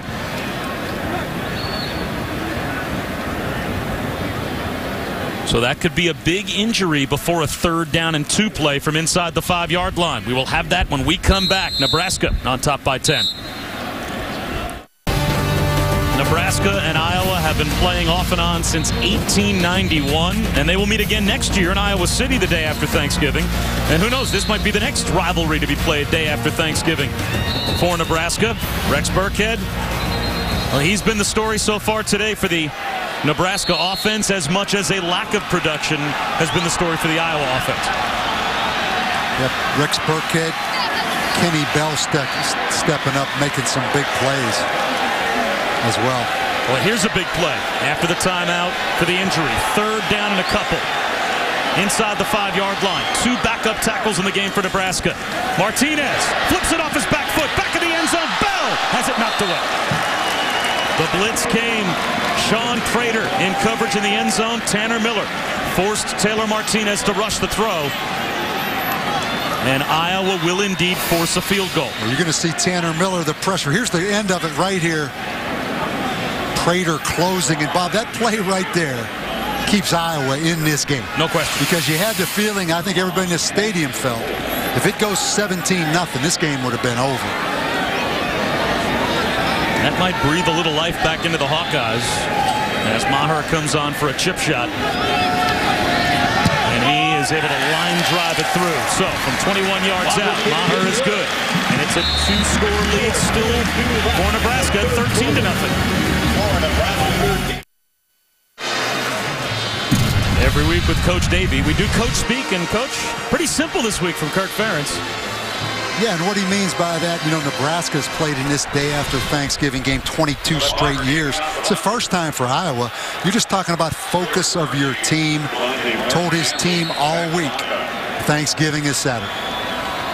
Now, it'll be a much more enjoyable celebration if they can erase this 13-0 deficit right now. Maher to kick it off. And again, it'll be Devontae Martin Manley to receive. And he trips at about his own 25-yard line, out close to the 29-yard line. Steven Staggs there to help trip him up as we take a look at what is still to come this weekend. Tomorrow on a college football Saturday on ESPN and ABC. Virginia Tech on the periphery of the national championship conversation. Notre Dame and Stanford, a big one on ABC tomorrow night. And Penn State and Wisconsin play for a berth in the Big Ten championship game. And off to Coker, and he is cut down after only a yard as we take a look at our BCS standings. Brought to you by Tostitos, and obviously LSU and Arkansas. Well, Coach, that might very well determine what our national championship game ultimately is. We might just look at that result and say we knew that day, meaning later on today, what the BCS title game was going to be. Pretty much looks like we're headed for an an SEC championship game, and the Oklahoma State Cowboys, the opportunity they had, let it get away from them at Iowa State. Coker, nowhere to go on 2nd down and long. It'll be 3rd down and a mile. Jason Enkra came through to make the stop. You know what's happened? I'm really impressed with these corners of Nebraska. The reason Nebraska can place so many guys up in that box and make it so difficult is because their 2 corners, Green and Dennard, are outstanding cover guys. It's fun when you have guys that can take receivers out of the game. You've got a lot of other numbers you can play with and do a lot of things with. Vandenberg on 3rd and 11 with a flag down. Hits his tight end, and Fedorowicz lost the football at about the 48-yard line. Nebraska's got it. There is a flag down. And this might be offensive pass interference. Levante David got shoved down by Fedorowicz, who was wide open to then make the reception, and then Fedorowicz lost the football. Yeah, Bob, I think you're right on. It looked like offensive pass interference to me. This is going to be a crushing turn.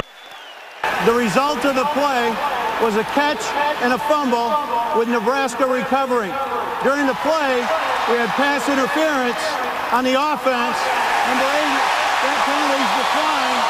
1st down, Nebraska. That is a killer. A killer for Iowa on the turnover as Fedorowicz coughs it up. Well, first, right here's the tight end, and let's watch. We're going to see the offensive pass interference. Obviously, right there, that's an easy call. Now he turns it up the field. You're going to see Levante David come in and just strip the ball away. Well, what a play by Levante David. You get knocked down on the offensive pass interference, and you still recover, get the turnover. Taylor Martinez, hands for Burkhead. Makes a tackle to the 47-yard line of Iowa. It'll be second down at about 4.5. Right, Levante David. Everybody talks about he's such a fast linebacker. He gets underappreciated a little bit as far as how physical he is and how good his entire game is. He's not only fast, he's a really, really good linebacker. Burkhead for another Nebraska first down. Tanner Miller made the stop. Both of these teams will be playing in bowl games this year. You can get ready for bowl season with the ESPN Bowl Bound app, featuring video, news, and analysis, the latest BCS standings and weekly projections. ESPN's Bowl Bound app, free on iPhone and Android. Text BOWL to 43776. Now it's Amir Abdullah. Flag down as he gets to the 36-yard line of Iowa. Tyler Nielsen there to make the stop. This is going to go against the Huskers, though. Well, if you're Personal Pelini. foul, chop block, offense, number 58, 15-yard penalty.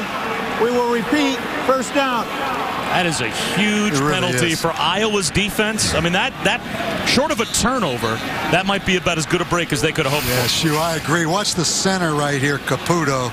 You're going to see the chop block.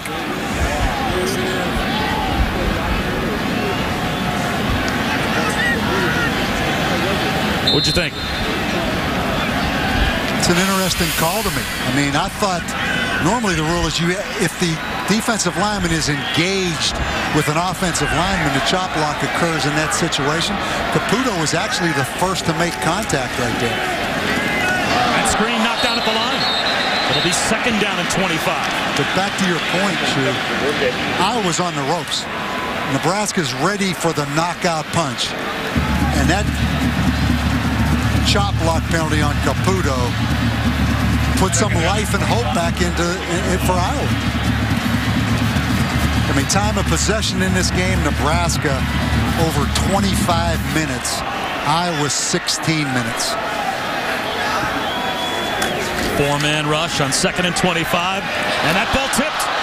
Great job by James Morris, sagging deep in his zone coverage to knock down the pass for Martinez. Almost picked it off as we check in with Janine. Well, Bob, this is really the last thing that this Iowa defense needed was to be back out on this field, because as you guys had noted, they were looking slow and tired, and they were tired when they came off the field after that last series. And you contrast that with Nebraska's defense, which I've been watching. They are very focused and very businesslike right now, and so is defensive coordinator Carl Pelini. He's keeping them on point. Well, that last drive that resulted in the field goal, Janine, you're right, was a 12-play drive. Here's Martinez on 3rd and 25. Throws it over the middle, incomplete. So the penalty for the chop block, and coach, it was a questionable call. Turns out to be a big break for Iowa. It's almost like a turnover. Yeah, because Nebraska was going to score points on that drive. They had all the momentum. They were at least going to get 3. Iowa's still in this game, a 2-score game. But how does Iowa move the football? They haven't moved the ball all day. So it's back on Kenny O'Keefe. It's back on this Iowa offense to see if they can get some productivity here late in the game. Now it's Micah Hyde back deep to receive the punt from Maher. And he'll call for a fair catch at the 18-yard line. So field position still in Nebraska's favor after a 36-yard punt. Iowa will take over, down 2 scores, but certainly very much in the game as we take a look at our Good Hands play, brought to you by Allstate. Yeah, this is an easy selection right here. Kenny Bell. The ball is almost past him, and he brings the ball back to him. That's great hand-eye coordination. You have to think play action, Bob, on first down. There's the play action fake. Vandenberg comes underneath. That's made by Fedorowicz, and he is about 1.5 yards shy of a first down. Brought down by Levante David again. It'll be second down and about 2. Great recovery speed again by Levante David, chasing that tight end to the flat. You know, Iowa's not an up-tempo team, but you can see just getting in and out of the huddle a little bit faster, show a little more energy, pick up the intensity level right now, just in your mechanics of getting to the line of scrimmage. Coker can't spin out of a tackle in the backfield, lost a yard. Andrew Green, the corner, collapsed down and held the edge and did not give Coker a cutback alley. It'll be third down and 3. Yeah, you're going to watch the corner coming from the backside. He's the unblocked guy.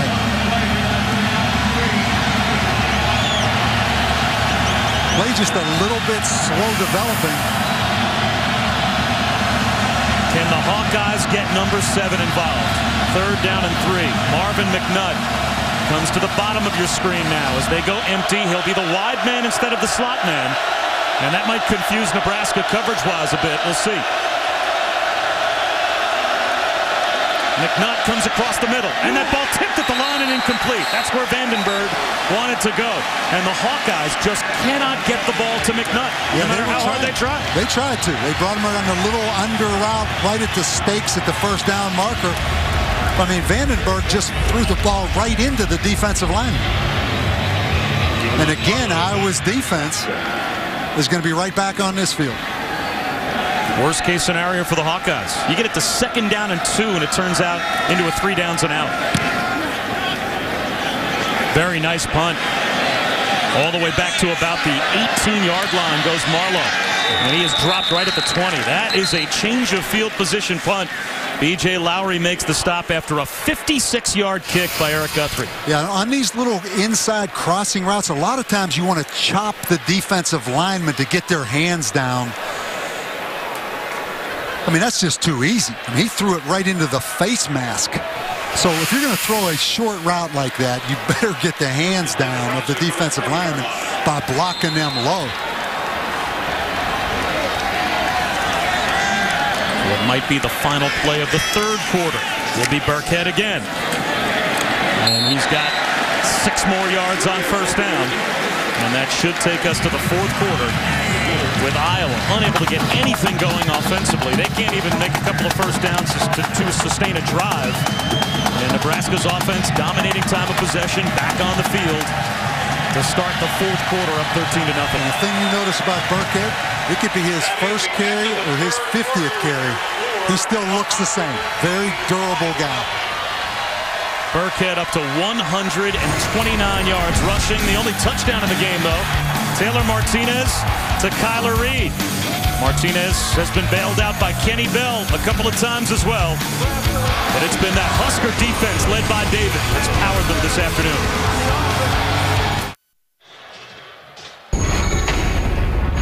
You're watching ESPN on ABC. College football lives here. Go Hawkeyes! They're playing a little Metallica while we were away, and the mascots literally headbanging, and that has been the story all day, as it has been that front 7 for Iowa trying to headbang as best they can against Rex Burkhead. And, Coach, when you think about how this game has gone, you know, Iowa has at least kept themselves within touch with their defense in the second half. It's been dominated line of scrimmage by Nebraska, but you know, all they need is one play to maybe turn things around. I agree. They need one reason to think they can win this game. I mean, if they can force a turnover, give them some hope that they can come back and win it. If not, Burkhead is going to end up with about 40 carries in this game and eventually just beat them down. But Iowa has to force a turnover. They need something positive to happen because right now they have no reason to think they can win it the way this game's gone. And Burkhead just picked up another first down conversion up to 135 yards, and another carry for Burkhead. Tack on about 4 more as Kirksey makes the stop as we take a look at our Pacific Life game summary. And there is not too much statistically in this game to get past than the work of the two main players for Nebraska, specifically Rex Burkhead. Yeah, and we could flip it around and put some of those defensive players from Nebraska for the game life summary. But, yeah, I mean, Burkhead, durable. He's going to end up with 40 carries today. Kenny Bell's given him just enough in the passing game. Just enough big plays. Burkhead again to the 40-yard line. It'll be 3rd down and 1. Steve Bigak made the stop for the Hawkeyes, but again a chance for Iowa. It's 3rd down and short, but it is 3rd down, a chance to get off the field. See how in recruiting those intangibles, you know, how do you know a guy like Burkhead's going to be as durable as he is? I mean, he has been a great player here at Nebraska. Another 3rd down conversion for Rex Burkhead. That is their 10th 3rd down conversion of the day in 17 tries. He's earning his scholarship today. Burkhead, young man out of Texas. He did not score a touchdown last week against Michigan. That was the first game this year that he had gone without a touchdown. A 10-game touchdown consecutive scoring streak that tied Eric Crouch's Nebraska record from 10 years ago.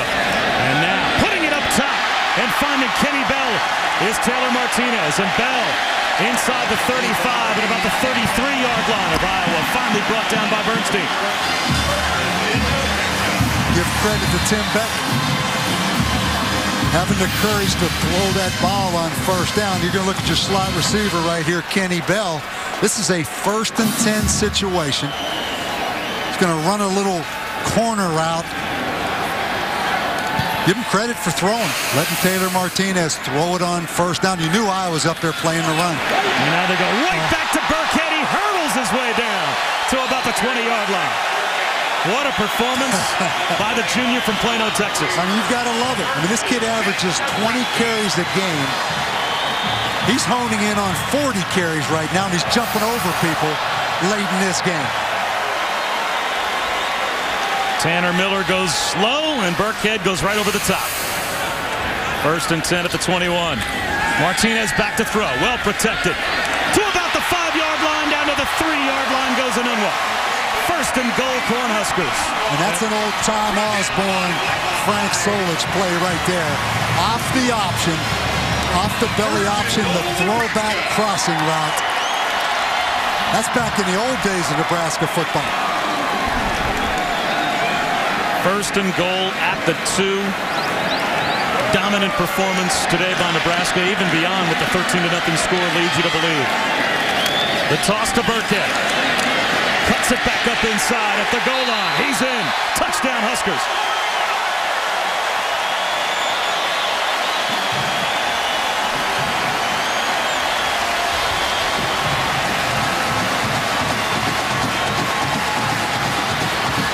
Burkhead slow to get up. And he is limping off the field after his 15th rushing touchdown of the year. Impressive drive. To be able to run the ball that well, and then Taylor Martinez to play action passes on 1st and 10. Tough to defend. And Coach, if you're Iowa, how many times in the game can your offense put it on your defense and expect them to get a stop? They caved in eventually, but give credit to Nebraska.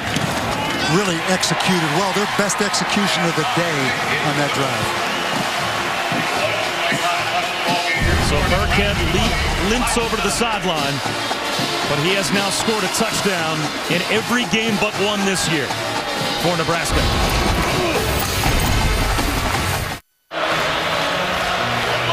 Welcome back to Nebraska. I don't know if that's true. I mean, you can clearly see Nebraska's got better sideburns. Sure about better corn. A lot of corn out in this area. Well, they've got the better back today as well. 163 yards on 37 carries. No one has ever carried it more in a game and I'll tell you than Rex Burkhead has today. Talk about Nebraska football now with all the I formation tailbacks that have come through this program. Going back to Tom Osborne. 37 carries. Did that say ties the school record? Ties the school record. Yeah, that's a heck of a statement. Yeah, there you go. Mike Rozier out of New Jersey.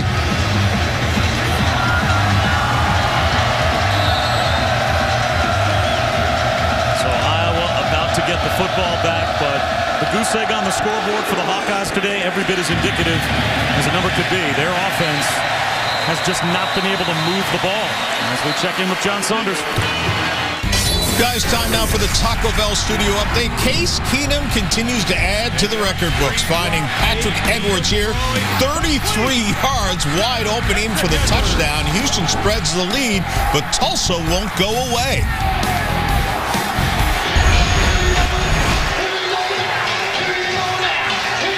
What a career Case Keenum is on. Coming back off that injury. Two good quarterbacks in that game. Keenum and then Kenny from Tulsa. Vandenberg, play action on first down.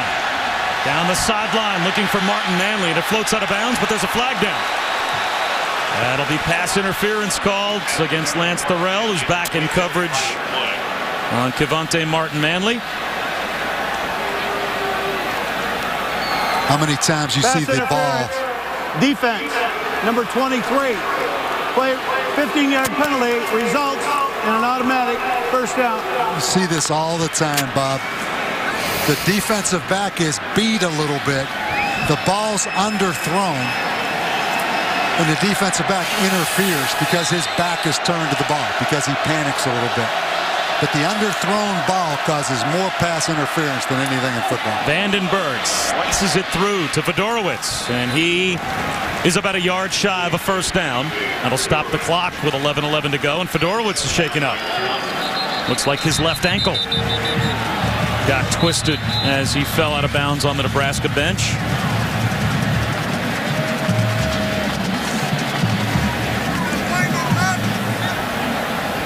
I think we'll get a chance here to see James Vandenberg obviously just cut it loose and throw it. He's a good quarterback, and they have some good receivers. Well, he came into today #1 in the Big Ten, just under 239 yards passing per game. We'll step aside for just a moment. So this was our crew last night, enjoying a Thanksgiving dinner together, away from all our families, obviously, and it gives us a chance not only to think about our servicemen and women, all the first responders around the country that have to spend time away from their families at Thanksgiving, but also thank our crew, because this group that we've been with this year has been terrific, as Coker on 2nd down and 1 finds a cutback lane and gets to midfield down to about the 45-yard line. Austin Cassidy made the stop. But Coach Davey, we had a chance to thank the crew personally last night for all the work they've done this year. It's just been a great year for our group. And to be away from our homes on Thanksgiving, guys, thanks a lot. Vandenberg scrambling, buying time, buying some more. Throws it down the sideline. Jump ball for Davis. Intercepted. Picked off at about the 23-yard line. Andrew Green gets his first interception of the season, only the 6th thrown this year by Vandenberg. Obviously just a terrible decision by Vandenberg. No one to cut your losses, no one to just throw it out of bounds. Nebraska's got it back again.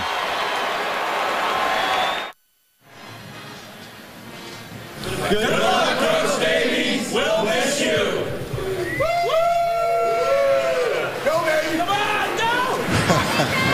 Well, there's our group last night at Thanksgiving dinner. Now, after you snuck out of the room last night, Coach, we all got together, put on our Lobo gear, and gave you the... That's good stuff. The fond farewell, as Coach Bob Davey will be back on the sidelines next year, coaching the New Mexico Lobos.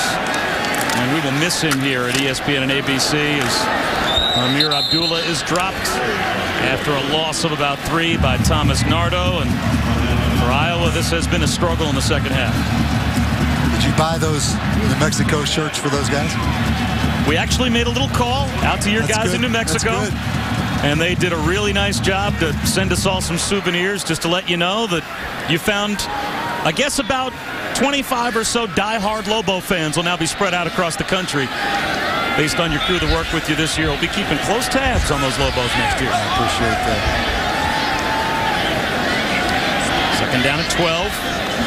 As Taylor Martinez now works on the clock. It'll be Amir Abdullah again, as Rex Burkhead gets a bit of a rest, and he's earned it as Abdullah picks up 4. 3rd down and 8 coming up for the Huskers. offense in the second half. 5 plays in a punt, 3 plays in a fumble, 3 plays in a punt, I think 3 plays in an interception. This Nebraska defense just stifled them today. And I guess the interception thrown by Vandenberg, almost predictable. You're going to get deep enough into a game where you feel like down 3 scores, you have to force one. You have to make a play. And he forced one on that last throw. 3rd down and 8. Trap handoff to Tim Marlowe. He is brought down after a gain of 2. It'll be 4th down after we check in with Janine. Well, guys, just a quick update on Iowa's tight end Fedorowicz. After lengthy and careful examination of his left ankle, they have heavily taped it. So it looks like they're going to try and get him back up and out on the field, or at least up and running to test the ankle. But there were some grimaces from him as they were palpating it. Well, there's no question, Janine, that with the lack of weapons that Iowa's had today, they could use him back in the lineup if they're going to pull off a miracle comeback with under 9 minutes to go. And they try to come after the punt here, but getting it away is Maher, and it bounces to Hyde all the way down at the 10-yard line. Made the first man miss. Pretty good return by Micah Hyde, out of bounds at the 25-yard line after a punt of 63 yards. Tomorrow afternoon, BCS bowl bids and spots and conference championship games are on the line on ESPN and ABC. First at noon Eastern, the rivalry game between Ohio State and Michigan. And over on ABC at 3:30 Eastern, Oregon will be trying to earn the right to host a first Pac-12 championship game with a victory over Oregon State. Virginia Tech takes on Virginia. And then later on, a spot in the Big Ten championship game up for grabs between Penn State and Wisconsin. Is a catch to Martin Manley, very close to a first down for Iowa at about the 34-yard line. But, Coach, you mentioned they have just not been able to move the ball here in the second half. I mean, obviously that says it all. And then you factor, because of that ineptness, time of possession, Nebraska was like 31 minutes compared to 18 minutes for Iowa.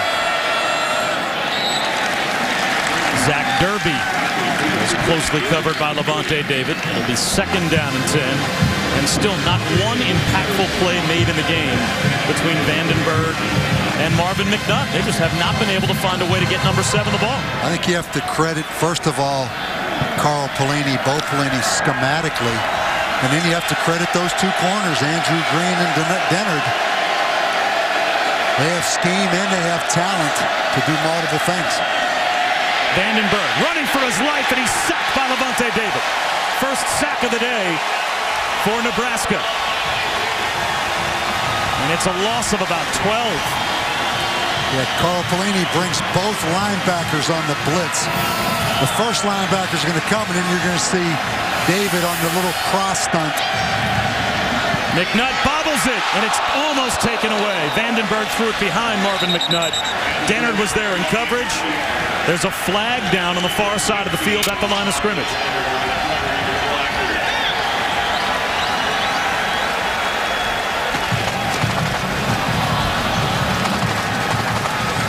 Looks like it might be a formation penalty against Iowa. Illegal formation. Offense. 5 men in the backfield. That penalty's declined. It results in 4th down. You see this linebacker blitz. The front linebacker, 51, comes in and clears. And then David comes around. He can do a lot of things.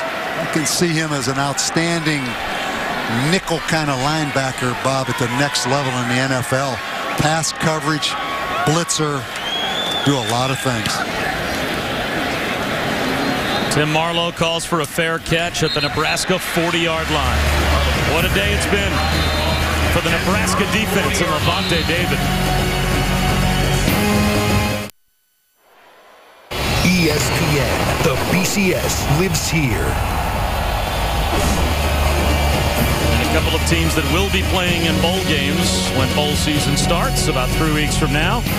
Nebraska and Iowa, and the Cornhuskers on their way to their 4th straight 9-win season as Amir Abdullah heads up the middle and picks up a couple of yards. Christian Kirksey brought him down, and Nebraska was one of those teams that was in the mix until they went to Wisconsin earlier on this year, but Even after a 7-1 start, Bo Pelini's team has lost 2 of their last 3 and really had a meltdown, especially a special teams meltdown in the second half last week against Michigan. This is a very impressive bounce-back performance today by the Huskers. I think Bo Pelini's done a really good job with this program. You know, they have an identity again.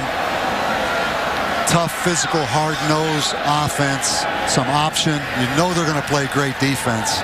He's done a great job stabilizing this program since he's taken it over. This is Aaron Green, who picked up a half yard before he met James Morris.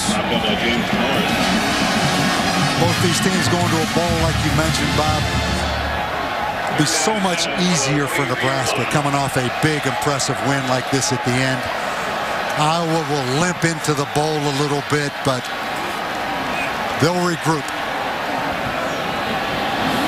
Kind of an up-and-down season. They've lost some games they probably shouldn't have, and they've won some they probably shouldn't have. And it's kind of been that way for Iowa really the last couple years.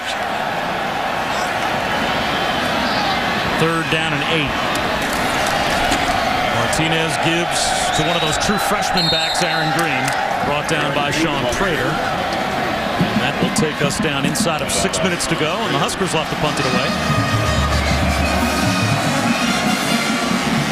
One thing about Nebraska games, there's nobody leaving. You look at this stadium, you know, a lot of stadiums across the country, they're bailing out. They stay and soak up every minute of this atmosphere in this stadium. I mean, they live for these Saturdays in this stadium.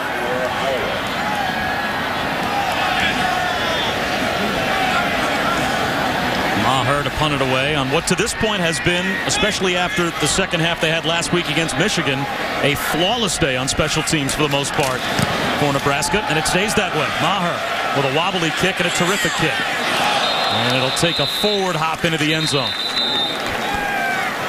Saturday night, ESPN and ABC have matchups of high-ranked bitter rivals and a Heisman hopeful in action in prime time. Those bitter rivals are Clemson and South Carolina at 7:45. Then over on ABC, Notre Dame and Stanford. Certainly a rivalry game, but a big game for Andrew Luck if he wants to win the Heisman. College football prime time presented by Hampton Hotels. Saturday night football presented by Southwest Airlines tomorrow night. We need to start promoting that Florida State at Florida game in we'll Gainesville. Be there tomorrow night. You're in charge of all logistics, getting me from Lincoln, Omaha to Orlando and into Gainesville. 1st and 10, Vandenberg back to throw. Checks it down underneath to Coker. And he is out to about the 35-yard line as we check in with John Saunders. Bob, Case Keenum is at it again.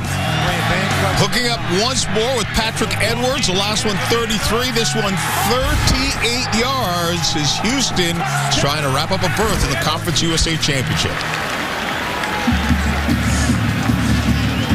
And John, a catch finally made by Marvin McNutt. Gain of 2 as Iowa goes hurry up with 4:50 to go in the 4th quarter. And the pressure is on as I am now Coach Davies' valet for the next 48 hours. Down the sideline for McNutt. Over the shoulder catch. And it looks like he will be credited with that reception inside the 40 down to the Nebraska 38-yard line. Sometimes as a defensive back, in the case of Alfonso Dennard, it doesn't matter what you do. When a ball is thrown that accurately, great throw and catch. We see the Nebraska player down injured right here. And that's Jason Ankra, and that looks like a cramp as they are immediately going to go to work on the left calf of Ankra. But it took a long time for Iowa to finally throw one down the chimney to Marvin McNutt. It was beautifully done by Vandenberg, but unfortunately for the Hawkeyes, too little too late as McNutt came into today already having set Iowa records for yards and catches in the top 8 in the country in yards per game, but not enough for the Hawkeyes as they will fall to 4-4 in the Legends division in the Big Ten, and it'll be a 5-3 Big Ten year in their debut for Nebraska. But the game that still has an impact, Coach, on the Big Ten championship game comes up tomorrow. Penn State and Wisconsin. The winner plays Michigan State for the conference title. And really, a lot of credit to Brady Hoke, Greg Madison, the defensive coordinator at Michigan. I mean, Michigan's sitting there 9-2.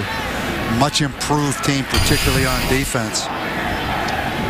First Big Ten championship to be played in Indianapolis. And I know you're upset about that because you don't think that should be in a dome stadium. I thought that was ridiculous as we take a look at Vandenberg and McNutt and how they've been held down today by Nebraska. How do you have the Big Ten championship game, the first Big Ten championship game, in a dome? I mean, if there's one conference in college football that is known for playing in the elements when Thanksgiving rolls around, it's the Big Ten. There's no way that championship game should ever be anything but outdoors. I tell you, that hit a nerve with you. The moment we talked about going in that dome. Vandenberg down the sideline. That'll float out of bounds. Again, you look at Levante David, all the things he does. That's like having another defensive back on the field in passing situations. You lock him on that tight end, you just take the tight end out of the game. Can he play safety at the next level? Is he fast enough? I think he's a linebacker. I really do. You know, particularly passing down situation linebacker. Lock him on the back man-to-man. Second down and 10. Vandenberg whips one underneath and finds Keenan Davis for about a 3-yard gain. And Iowa will try to go hurry up with 4:16 to go as Boston College and Miami on deck. We're on ABC as soon as we're done in Lincoln. Vandenberg up the seam, a high throw, tipped and almost intercepted. Yeah. Off the fingertips of Brad Herman, and that ball almost fell with Levante David trying to run up the seam and cover the tight end. And that's what you're talking about at the next level in the NFL. Those substitution linebackers playing man-to-man on tight ends, running backs. Big enough and also fast enough to do it. 4th down and 7. And the matchup at the top we've seen all day.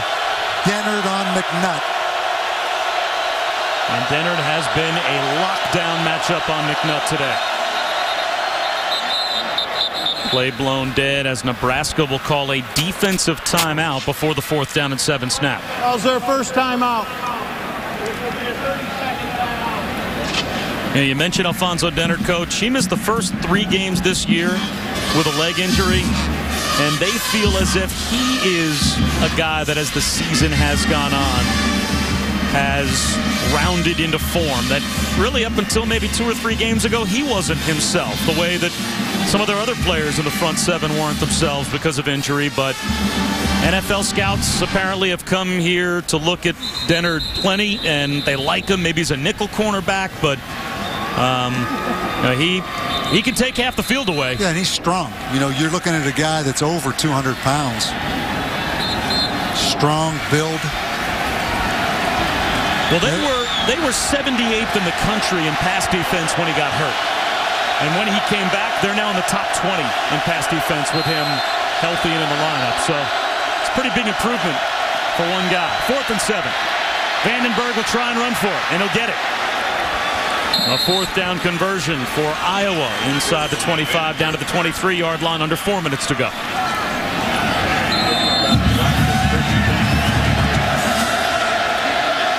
Hawkeyes just trying to get on the board.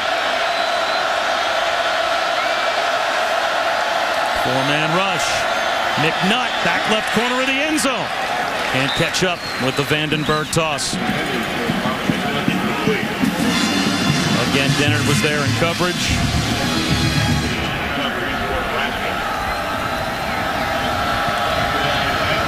Well, we talked about Levante David, Coach, being an impact player, and he's been impactful today. And add in how many times he's been involved in man-to-man pass coverage.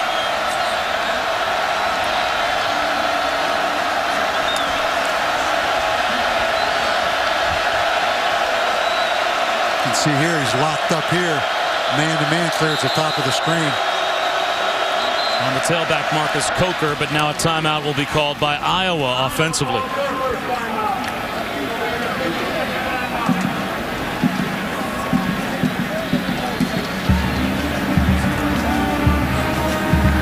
We will step aside and come right back to Nebraska after this.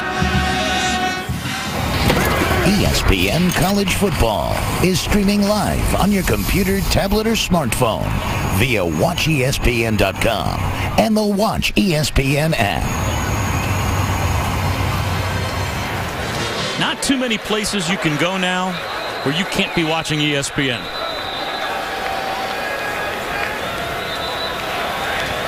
You get your smartphone, you get your tablet, and you're with us wherever you go.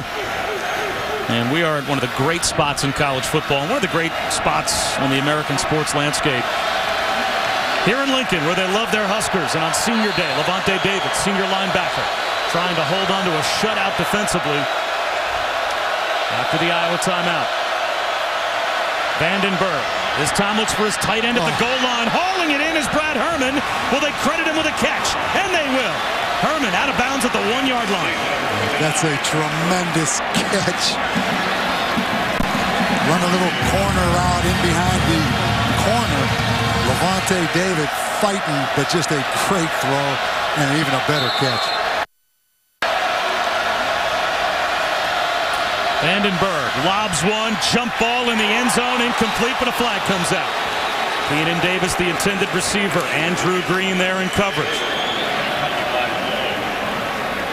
Well, the ball was already at the 1, so all it basically does is repeat first down, as even if it's a half the distance to the goal penalty, it'll move it about a foot. Pass interference, defense, number 2. Ball will be half the distance to the goal, placed at the half-yard line. Automatic first down.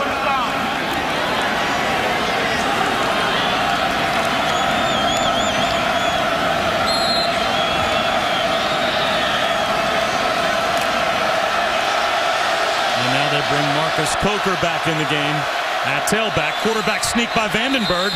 You know what? Iowa wasn't set. Yeah, you're exactly right. That's a 5-yard penalty. Vandenberg tried to sneak the ball in quickly, and his wide receivers hadn't set themselves yet.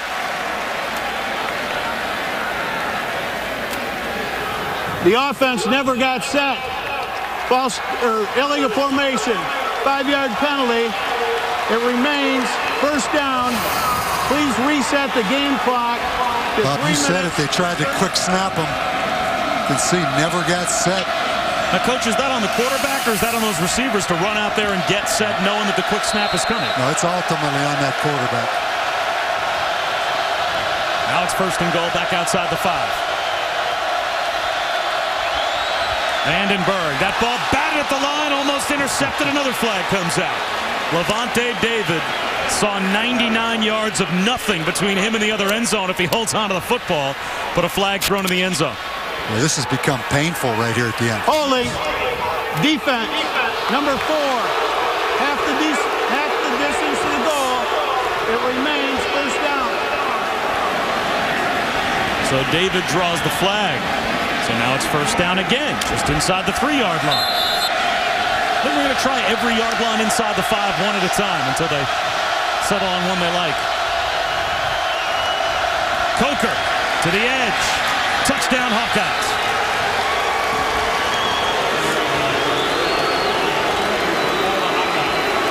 With just under 3.5 minutes to go, Iowa gets on the board. And now, undoubtedly, they will line up for an onside kick. After the point after attempt.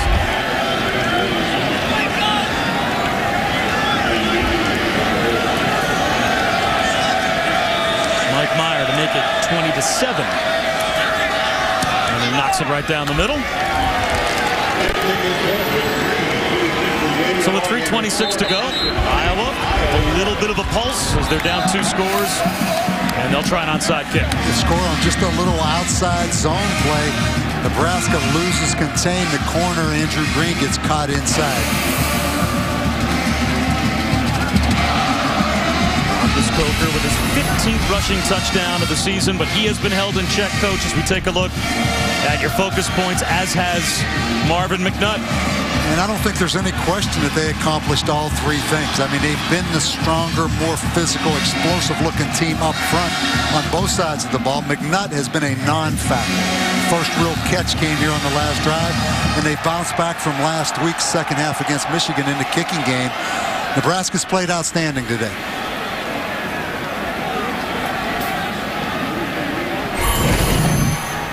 So now the onside kick attempt. And they will send Trent Mossbrucker out. Levante David He's up front on the hands team as well. What doesn't he do? Yeah. So you see what a versatile player he is. Here's Mossbrucker, onside kick attempt. And it takes one of the hops that Iowa would need, but gets knocked out of bounds. It was there for the taking for a moment for the Hawkeyes, and Marvin McNutt missed it. Brandon Kinney had it hop out of bounds, as he may have gotten a piece of it to force it out of bounds as well. So it will be Nebraska football with 3:26 to go. Look at that football. Looks like it's 45 years old. But these are so difficult to practice. You see, McNutt is the outside guy. They put their best leaper on the outside. It was designated to go to him. But the problem with those, there's hard to practice in practice because there's a high injury risk when you do those full speed. That's why every coach holds their breath on onside kick situations. Amir Abdullah up the middle for 4 yards. Take a look at Coach Davies' focus points for Iowa, and obviously, Coach, not nearly the success that Nebraska had. Yeah, and probably the biggest, Bob, is the last one. Execute on offense. There's no way you're going to hold Burkhead Martinez down if your defense is on the field the whole game. So execute on offense, but give a lot of credit to Nebraska's defense. Question. I mean, they're a good defensive team, and this guy right here is a pleasure to watch. Yeah, they deserve credit on both sides. They really do. I mean, when Burkhead was in, the #1 factor for them offensively, they controlled the line of scrimmage, and Burkhead on first down was picking up 5, 6, 7 yards a crack. As now Amir Abdullah comes up about 1.5 yards shy of a first down. There, other than penalties, which every now and then back Nebraska up a bit, how many times today did Nebraska ever get faced with 3rd down and 8, 3rd and 9, 3rd and 10, just because Iowa's front 7 were making plays? You're right. And when they stay on rhythm and you allow Taylor Martinez to throw on first down a little bit off some of those play actions, I love their scheme on offense. And I think they're back to what Nebraska has always been and what Nebraska needs to be successful in the future. You know, defensively they're going to be good as well.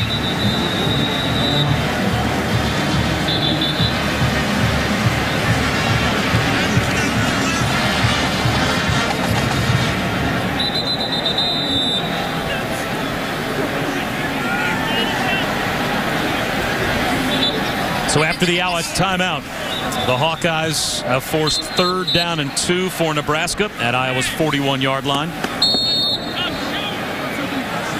And that's a little bit of a concern for Husker fans. It's nice to know this is the last game of the regular season, and Rex Burkhead is going to have as long as he needs to make sure he's healthy for the bowl game. And the toss to Abdullah, trying to get outside on 3rd down and 2, and it becomes 4th down and about 9. I'm not sure where that one came from. They lined up in a Georgia Tech Navy double slot for the first time today and ran the toss. And Iowa calls their final timeout with 2:27 remaining, so the Hawkeyes will get the football back, down by 2 scores. And they're going to have to throw the ball down the field to have any hope of even putting a scare into Nebraska. And maybe scoring one more touchdown. Give themselves a chance for an onside kick, as Boston College and Miami are coming up at 3:30. That game, if I remember, produced a pretty well-known last-second comeback. Well, you being Not a that many Boston years ago. College grad. I was hoping just if I could lead you to that you just talk about it. Yeah. Just spend some time And actually, talking about your roommate at Boston College, I didn't know this, Joe Tessitore. Correct. So we have 2 broadcasters. I bet you couldn't get a moment in the conversations coming out of that dorm room. Well, John Did Shambi, anybody ever shut up in that room? No, there was no oxygen in that room. Yeah, John Shambi, who does ESPN radio baseball coverage and also a lot of college basketball for ESPN, he was in that mix as well at BC. So yeah, there was no air to breathe. Boom. End over end punt, and Hyde will call for a fair catch at the 15-yard line.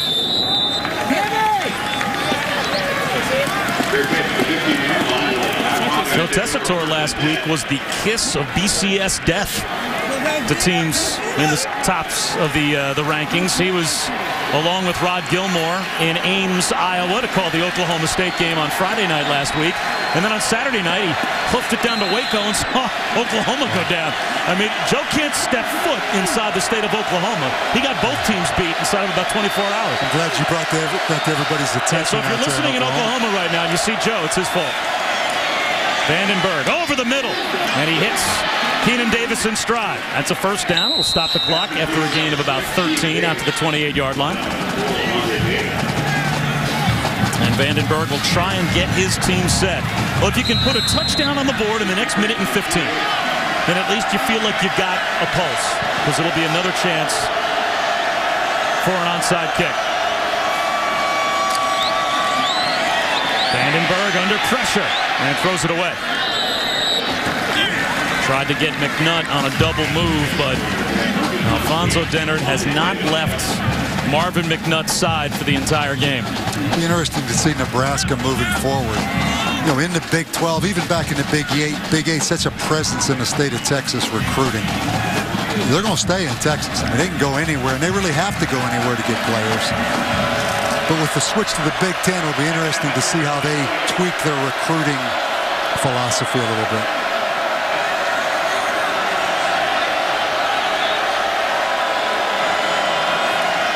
Here comes a blitz. Vandenberg lobs it down the sideline. McNutt not even turning to look for the ball, but a flag comes out. Dennard will get called for either illegal contact or pass interference, and that will give a modest gain, but a first down to Iowa with 1:56 to go. Dennard kind of forced them out of bounds right there. Looks like they called holding. Number 15, 10-yard penalty results in an automatic first down. We're going to get a good look at it right here. Yeah, he got a little bit of jersey. He got a lot. He got some with the left hand. Then he got a little bonus with the right hand. Vandenberg over the middle. Dropping the football is Brad Herman. Boy, he made the best catch of the day, arguably for either team, with the one-handed grab on the touchdown drive a short time ago for Iowa. And that time, a chance to make a big play and couldn't hold on.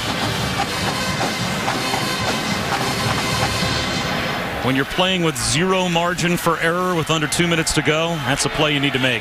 Iowa's tradition of tight ends. You think about the connection, the tight ends they've had under Kirk Ferentz there at Iowa as receivers. Once again, Vandenberg, well protected to the sideline, trying again to make a circus catch is Brad Herman. And again, with Levante David there in coverage, can't pull it in.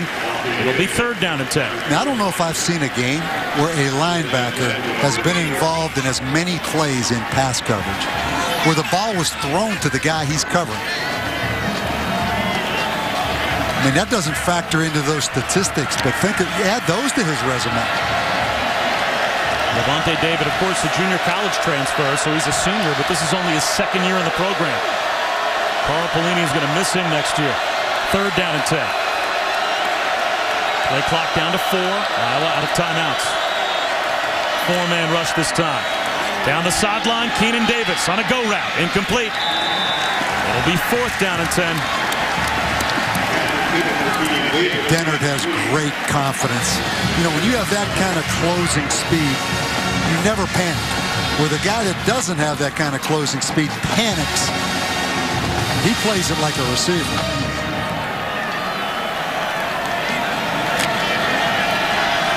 One last breath for the Hawkeyes on fourth down and 10.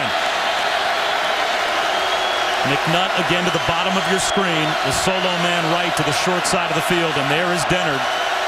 About 8 yards off of McNutt, giving him a little bit of cushion on fourth down. That's where they go on the slant, and Vandenberg missed it. A high throw. McNutt had inside position on Dennard. And a frustrating afternoon for James Vandenberg will come to an end as Iowa turns it over on downs. And that shows you the philosophy of the Pelini brothers. It's 4th and 15.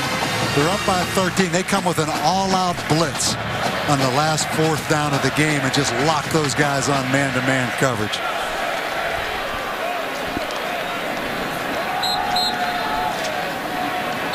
So Carl Pelini's defense came that close to pitching a shutout, but they were terrific. And his brother Bo will see his team improve to 9-3 on the year, 5-3 in the Big Ten, and for the 4th consecutive year, put up 9 wins. As the pride has returned to Nebraska under Bo Pelini, the black shirts are back, and they played like black shirts today. As Taylor Martinez, if he wants, could simply take a knee.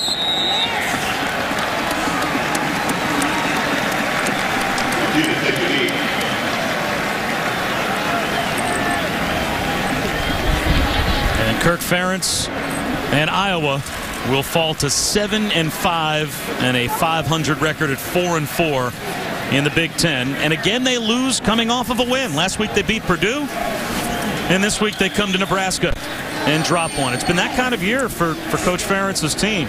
Win one, lose one, win a couple, lose one. There's never been any sustained level of consistency and success this year for the Hawkeyes.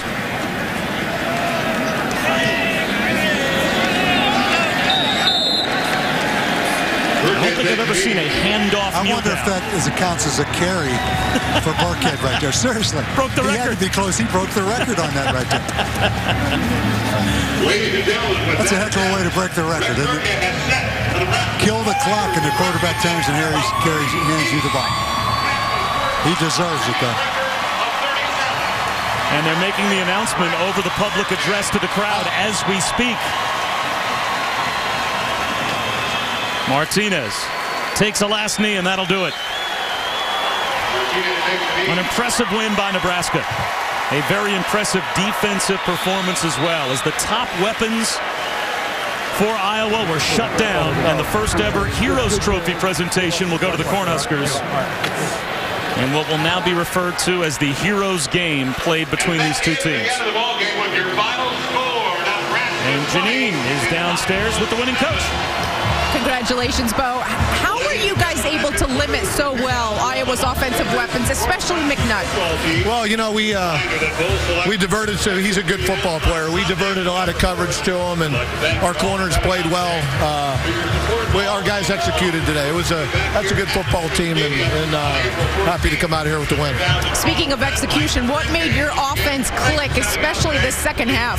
You know, I told our guys before the game this game was going to be won or lost up front, and the more physical team was going to win, and I thought we won that battle, and proud of our guys.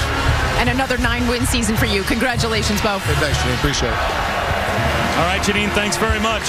Congratulations as well to Levante David. Terrific performance on Senior Day. Again, our final, Nebraska over Iowa, 20-7. So long from Lincoln. Let's head back to the studio now and join John Saunders.